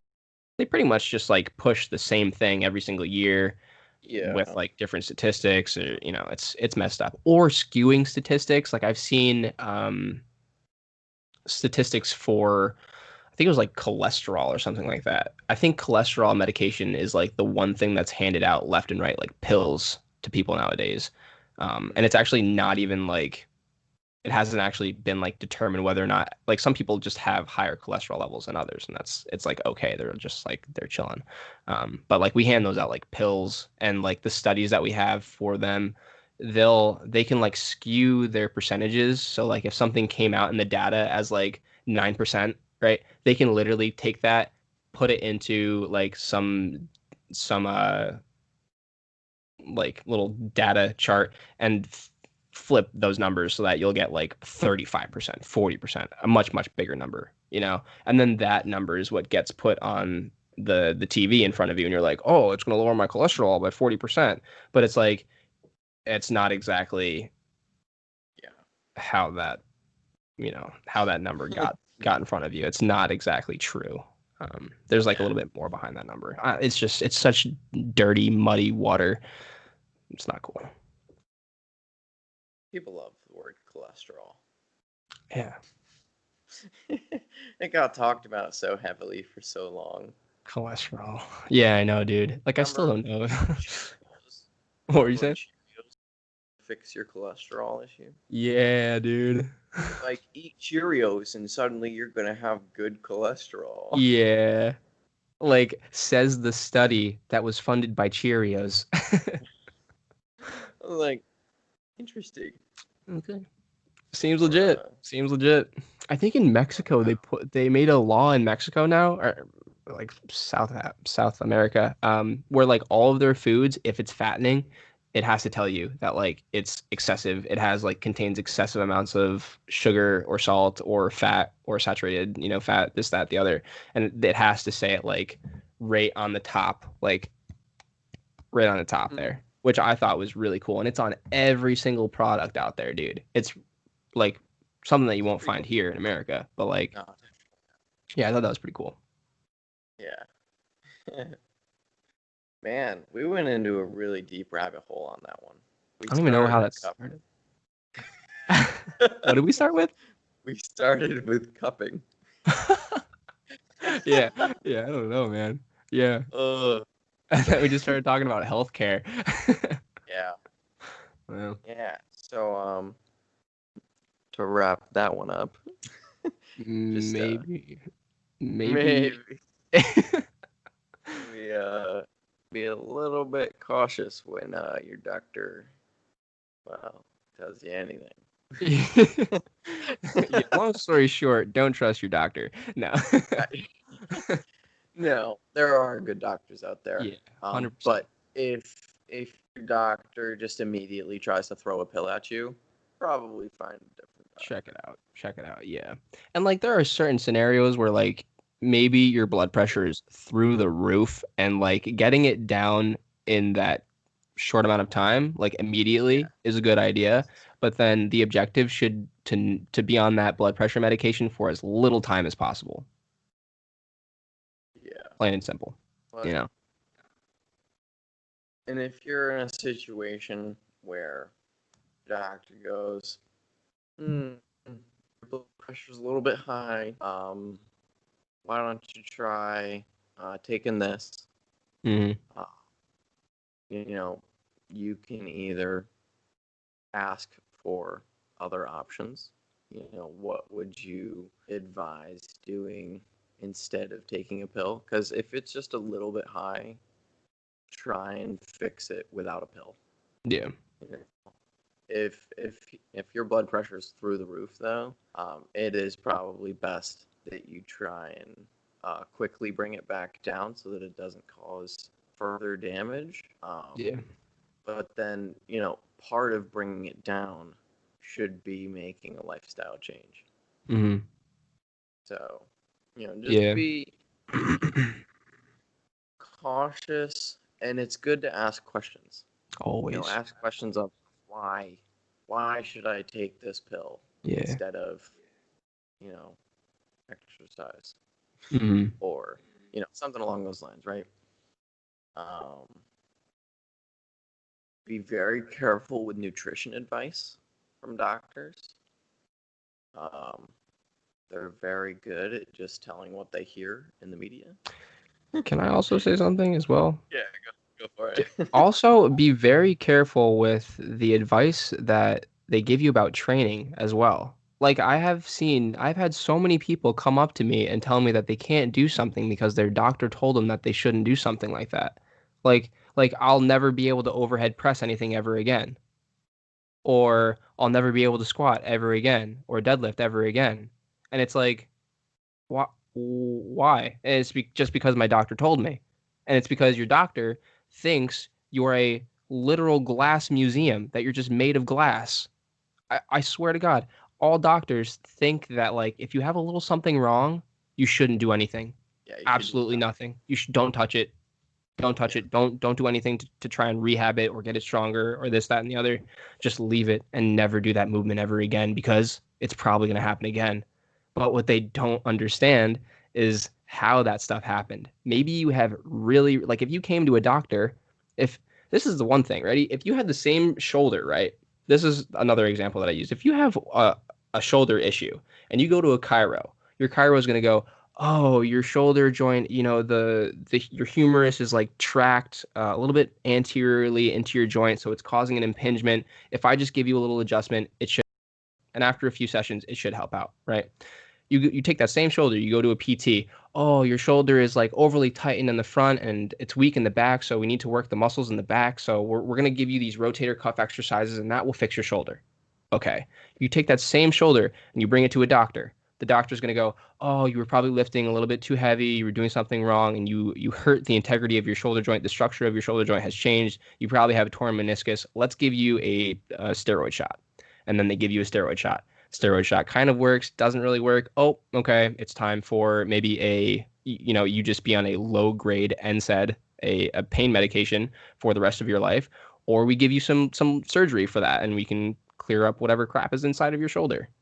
Dude, you could take the same shoulder, and now all of a sudden you have these 4 different modalities, and it's like you really have to. Everyone just sees it for what it is. They don't see how that stuff happened, right? The function behind things, like what led to that process of that screenshot that you have right now, that X-ray, so to speak. It's like you could see a bunch of bulging discs, but what they don't see is you lifting like a cat at the gym with like a huge rounded back. Maybe that's how your disc got to that part, or got to that point.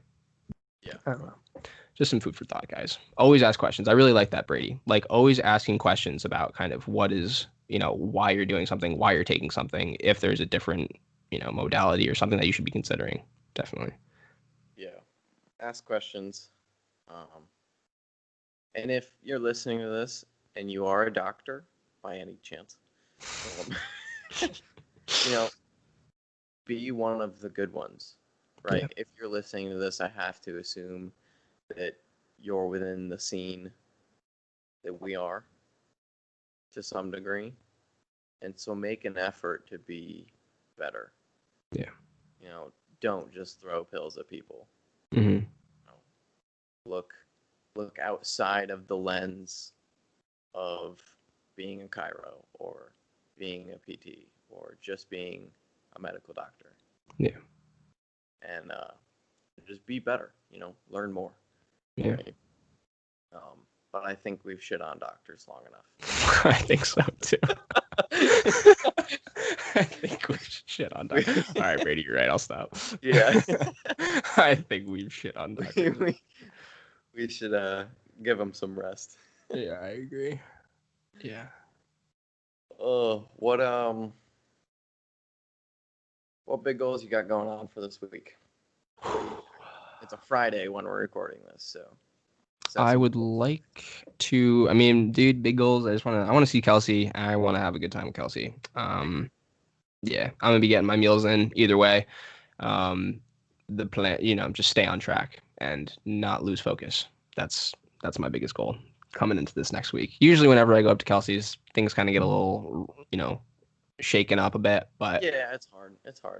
Yeah, I'm sure I'll be fine. Yeah. Every week I can see that 315 RDL coming through. It's that much more. It's so close. Yeah. Dude, that last session I had with that RDL was the first time I pulled it like that. It was really nice. Just changing that little bar path just a little bit so it wasn't like riding on my legs helped a ton. Helped a ton. Yeah. I was like, oh my God. I felt strong. Like I told you, I felt stronger than when I pulled it 20 pounds less for like more, obviously. Like I felt much more together that time around. So yeah, it's crazy how much a little bit of efficiency goes. Yeah. Can change your ability to load a movement. Yeah, literally, like I probably changed like out of 100% of what I could have changed, I probably changed like 5% of anything. Yeah, and most of it is just, really where you finished a rep. Yeah. Instead of finishing back on your heels, you just finished forward on midfoot. Yeah. Yeah. And it makes all the difference because it sets you up to come straight down over midfoot versus having to push the bar back forward to get over midfoot. Mm-hmm. Yeah. And I was having like, it was my first time kind of tracking that way, just to kind of like telling myself to not have that bar so tight, and then just kind of starting in that position with the bar already over midfoot. Those are like the 2 cues that I was really just focusing on, and then just going straight up and down outside of that. But yeah, it was awesome.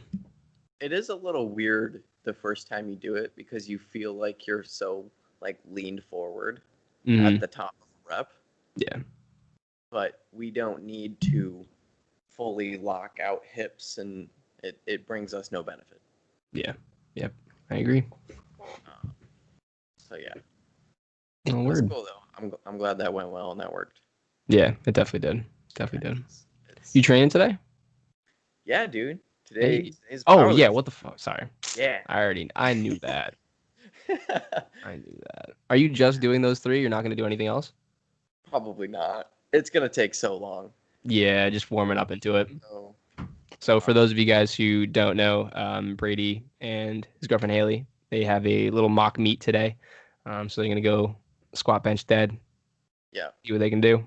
yeah. So Haley has been powerlifting for a while.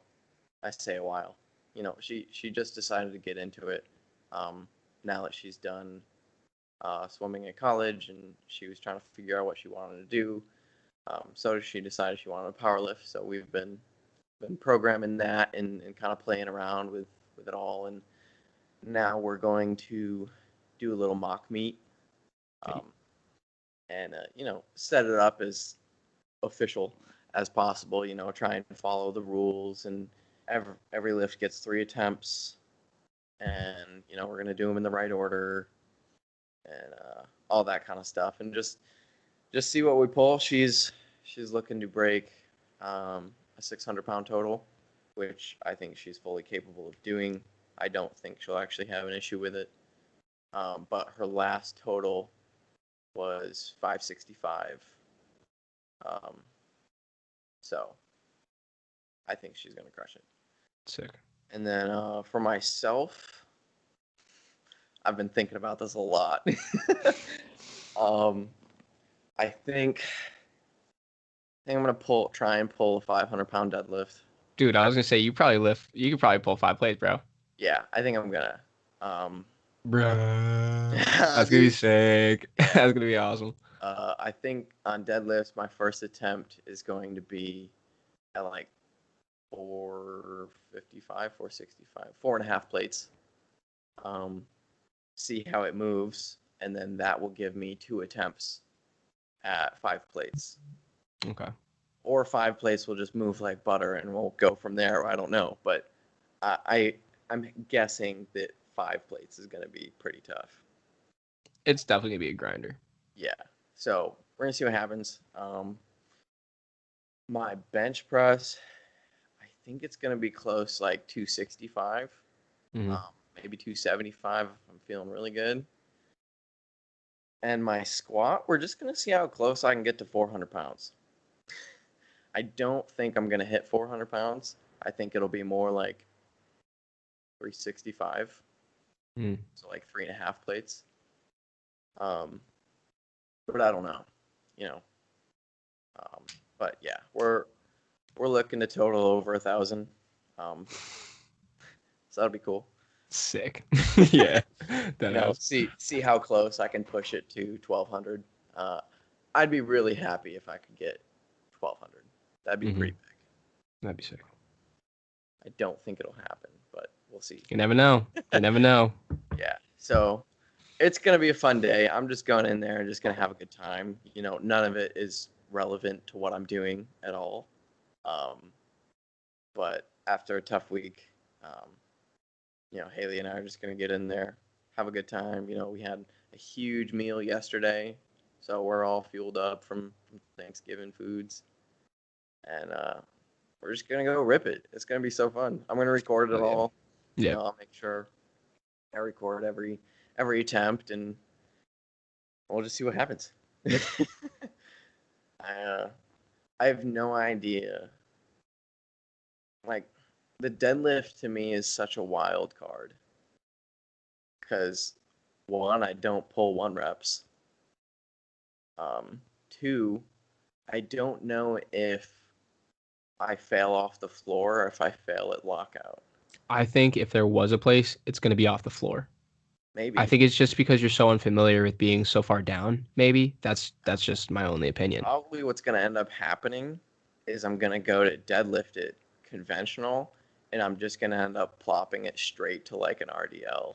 Yeah, I was gonna say your hips are just gonna shoot right up, and you're just gonna. Yeah. I'm like, it's going to like RDL stiff leggish. Yeah. I Yeah. think gotta happen. But we'll see what happens.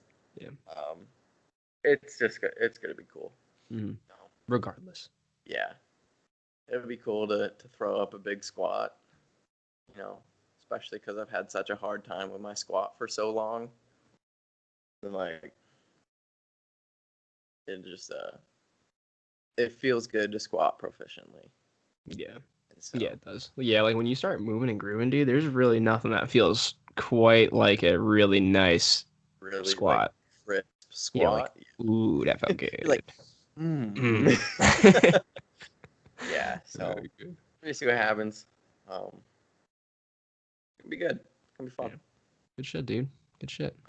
Other than that, I have no idea what I'm going for this week. Mm. I'm so lost, like where I am in my programming. I don't even know if I'm on like A days or B days. Nick, help. Help! Help! Oh, I was supposed to check in with him yesterday, and I didn't. It was Thanksgiving. Yeah. I have nothing to check in with him about. I'm just like, we're just cruising. Yeah, still cruising. Yep. Still Yeah, cruising. he sent me mine this morning. Really. Yeah, it was just the usual I'm too lean. It's time to kick it in gear. Dang. Yeah. Yeah, man. Good shit. Yeah. In my last check in, he goes, "Just coast, dude. Like, just coast. You're good." I'm Yeah. like, all right. Cool. Pretty Um, much. Pretty much. I am actually looking to. So in where I live, we have a fitness center. Um, and it's actually now opening up. And so, because I live in like this hotel style apartment thing, Hmm. like literally all of our rooms are connected, right? So it's literally like a hotel, Really? but the rooms are much bigger. Yes. Right. But they're Yeah. connected with the door, really? No, no, no. So they're connected through a hallway. It's like Oh, dorms, okay, okay, okay, okay, okay. like the dorms. Yes. Yeah, yeah. Um, and so we have a fitness center in the building, Hmm. which is really cool, but it's been closed because of COVID. Hmm. Um, but they finally decided to open it up, and so I think now I'm gonna try and get just like some cardio sessions in the week, just to Thank like God. That's so nice. do some cardio again because I haven't done cardio in a really long time, and I probably need to do it. Yeah. Yeah. um, and see if we can kind of get myself all situated there. So Situated. Yeah. yeah, Good so shit. looking Yeah, to that's do kind of that nice. this week. Yeah, I think having some cardio equipment on you, like in your vicinity, Yeah, like man. I have a bike, um, but I just really don't want a bike in my living room. Yeah. Like I'd rather go out to like my own little area where I cannot be in my in my freaking apartment. Just put in some headphones and just like do cardio for a little while, and then Mm. I can come back and like shower and be ready and all that stuff. I think I might actually try and throw it in like fasted in the morning, Yeah. just like get my day going. I usually I used to get my walks in the morning, but I also have a stationary bike. It's better to, you know, have it, not need to not have it, I guess. Yeah, Um, but but yeah. I also could be doing more cardio. That's like the three things that I need to keep up on. Cardio, my sleep, and you my got meals, obviously. you got to eat more before you throw in cardio. You're I getting know. I was gonna hungry. say my meals is the first one. Notice how I left Yeah, that out. yeah. I've been really good with my meals though. Okay. The past week I've definitely I've gotten a little bit shaky, but we're bringing the reins back in anyways. Yeah, no, I had a tough week for food as well. Yeah. I actually just a couple days ago, I like re-looked through all my macros and stuff, and I went through MyFitnessPal and like kind of outlined everything that I want to eat in a day, so that it lined up with my macros. So now I'm like reset, and I gave myself some more variability, so that I'm not just eating like rice Mm. all the time. Every single day, Yeah, so like rice. now during the day, I only eat like 250 grams of rice. Okay. And I eat almost 120 grams of carbs from cream of wheat, which I Mm. love. I love cream of wheat. and I can throw peanut butter in there, and I can throw my fruit in there. Yeah. So that's a really easy way to like get some carbs in for me. And then I eat 16 ounces of chicken, 4 eggs, and then a scoop of protein. And that puts me at about 250 grams of protein. Solid. Yeah. And then, throw some veggies in and stuff. And of course. Try to be a good person. Pat a couple dogs, save a couple babies. Yeah. Oh, I've been having granola, like granola cereal. Yeah, clutch. So just like granola and almond milk is so good.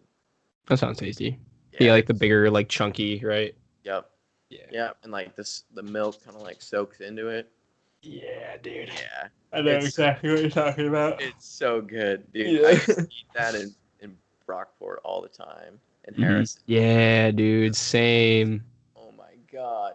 Oh my god. It's such an easy way to get a ton of carbs in. Yeah. Yes, that is dense. That is very dense. So like that's good fiber too. That's like my post-workout meal. Is I'll have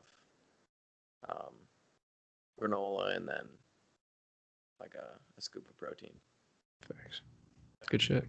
Yeah. Got that all planned out, ready to kick some ass and really make sure I'm continuing to progress, because I think I was just under eating protein, which I could start to tell in my recovery, especially with some of the hard days at work and that kind of stuff going on. I just I wasn't recovering at the right speed anymore.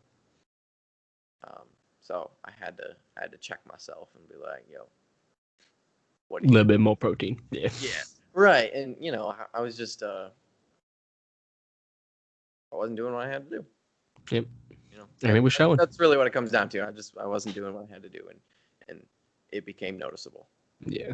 Word. And I stopped tracking, basically. Like I have a general idea of how much I need to eat in the day. Mm-hmm. And I think I just like slowly over time let protein become just like a little bit less and less. And so I was just rechecking myself and seeing what all I actually need to eat in the day. It's good to do that. Just so, like, I put it all. So I use my Fitness Pal, and I literally will just put it all in one meal, so that I can see right in front of me like everything that I have to eat in a day. Because like really, I don't care so much about what meal 1 consists of and meal 2 consists of. I definitely push my carbs around training, but like as long as I'm getting a certain amount of protein in each meal, and I fluctuate my fats depending on like where I get hungry in the day and that kind of stuff. But when I'm like setting up my diet and what I'm gonna eat, I'll just throw it all in like one meal in my Fitness Pal, so that I can just see everything instead of just like trying to separate it into different meals. And like that way I can just like track chicken once. Mm-hmm. I can just put in, okay, I need to eat 16 ounces of chicken. Then instead of going, okay, meal 1, I need 4 ounces of chicken. Okay, meal 2, I need 6 ounces of chicken. I need 16 ounces of chicken in me by the end of the day. Yeah. Yeah. I like that approach too. Yeah, I definitely just set up like by the end of the day, this is what I need to have consumed. Yeah. And then I follow best practices with, my carbs, proteins, and fats. I like that. I dig it. It gives me a little bit of freedom of like, oh shoot, I missed a meal time. Let me just throw 2 meals together, which sometimes gets really big. But but like instead of it stressing me about missing a meal, I'm just like, okay, as long as by the end of the day I have all of this in me, I'm good. Yeah. Like it's really good to be like super tight and super strict with things at first if you're not really familiar with stuff. But now Brady's gotten to the point where he can just fucking eyeball this stuff really, really well. And he knows his meals so well, and he knows how to go about his day so well that he can literally just kind of move stuff around as needed, which is how it should be. You should be able to do this as stress-free as possible. Right. Yeah, and like I listen to my body. Yeah. I at the beginning of this, I said, I could tell I wasn't recovering right anymore. And so it caused me to look at my diet and go, "Oh, I definitely haven't been eating the right amount of protein Yeah. recently." And so I had to, you got to recalibrate yourself every once in a while. But once you've learned, your body and how it reacts to certain foods, and when you eat the certain foods, um, it's pretty easy to just kind of get in a groove. And instead of having to stress about every single meal all the time, you can kind of just like lay out what you got to have by the end of the day and just consume as needed. Yeah. Yep. Especially if you're really busy, like if you do more than just be a bodybuilder, sometimes it's hard to eat at the exact times every time. Yeah. Have the standard and try and follow the standard, but understand that if it's not your entire life, sometimes you're going to have to make adjustments. Yeah. Which is okay. Totally Yeah, okay. it's totally fine. Yep. Because it don't matter. Just get it in. Just get it in. And get her done. Oh, yeah, Yo. so that's an update on me. Yeah. We ended with an update. It is what it is. Yeah. All right. Good stuff. We've been on for a while this time. I think we've been on for like 2 hours, dude. 206, my Oh, guys. 206. Yeah. As usual, though, it's always a pleasure talking, dude. Absolutely. We gave doctors a good word. Little spanking here. As I said at the beginning, I hope everyone has good, safe holidays. You're enjoying time with family if you can be with them, and I hope you're all lifting heavy shit, chasing some goals. There it is. Go into the new year fresh. Yeah. All right, guys. I think we'll wrap up. We'll see you next Tuesday, and be coming in hot with episode 6. Let's go. Man, Episode 6. My God. episode 6. So you're gonna be like in a couple of years, you're gonna be like episode 60. Jesus. Episode 507. All right, guys. All right, we'll close this one out. All right. Peace, Brady, and peace, guys. Have a good one, everybody. Later. Peace.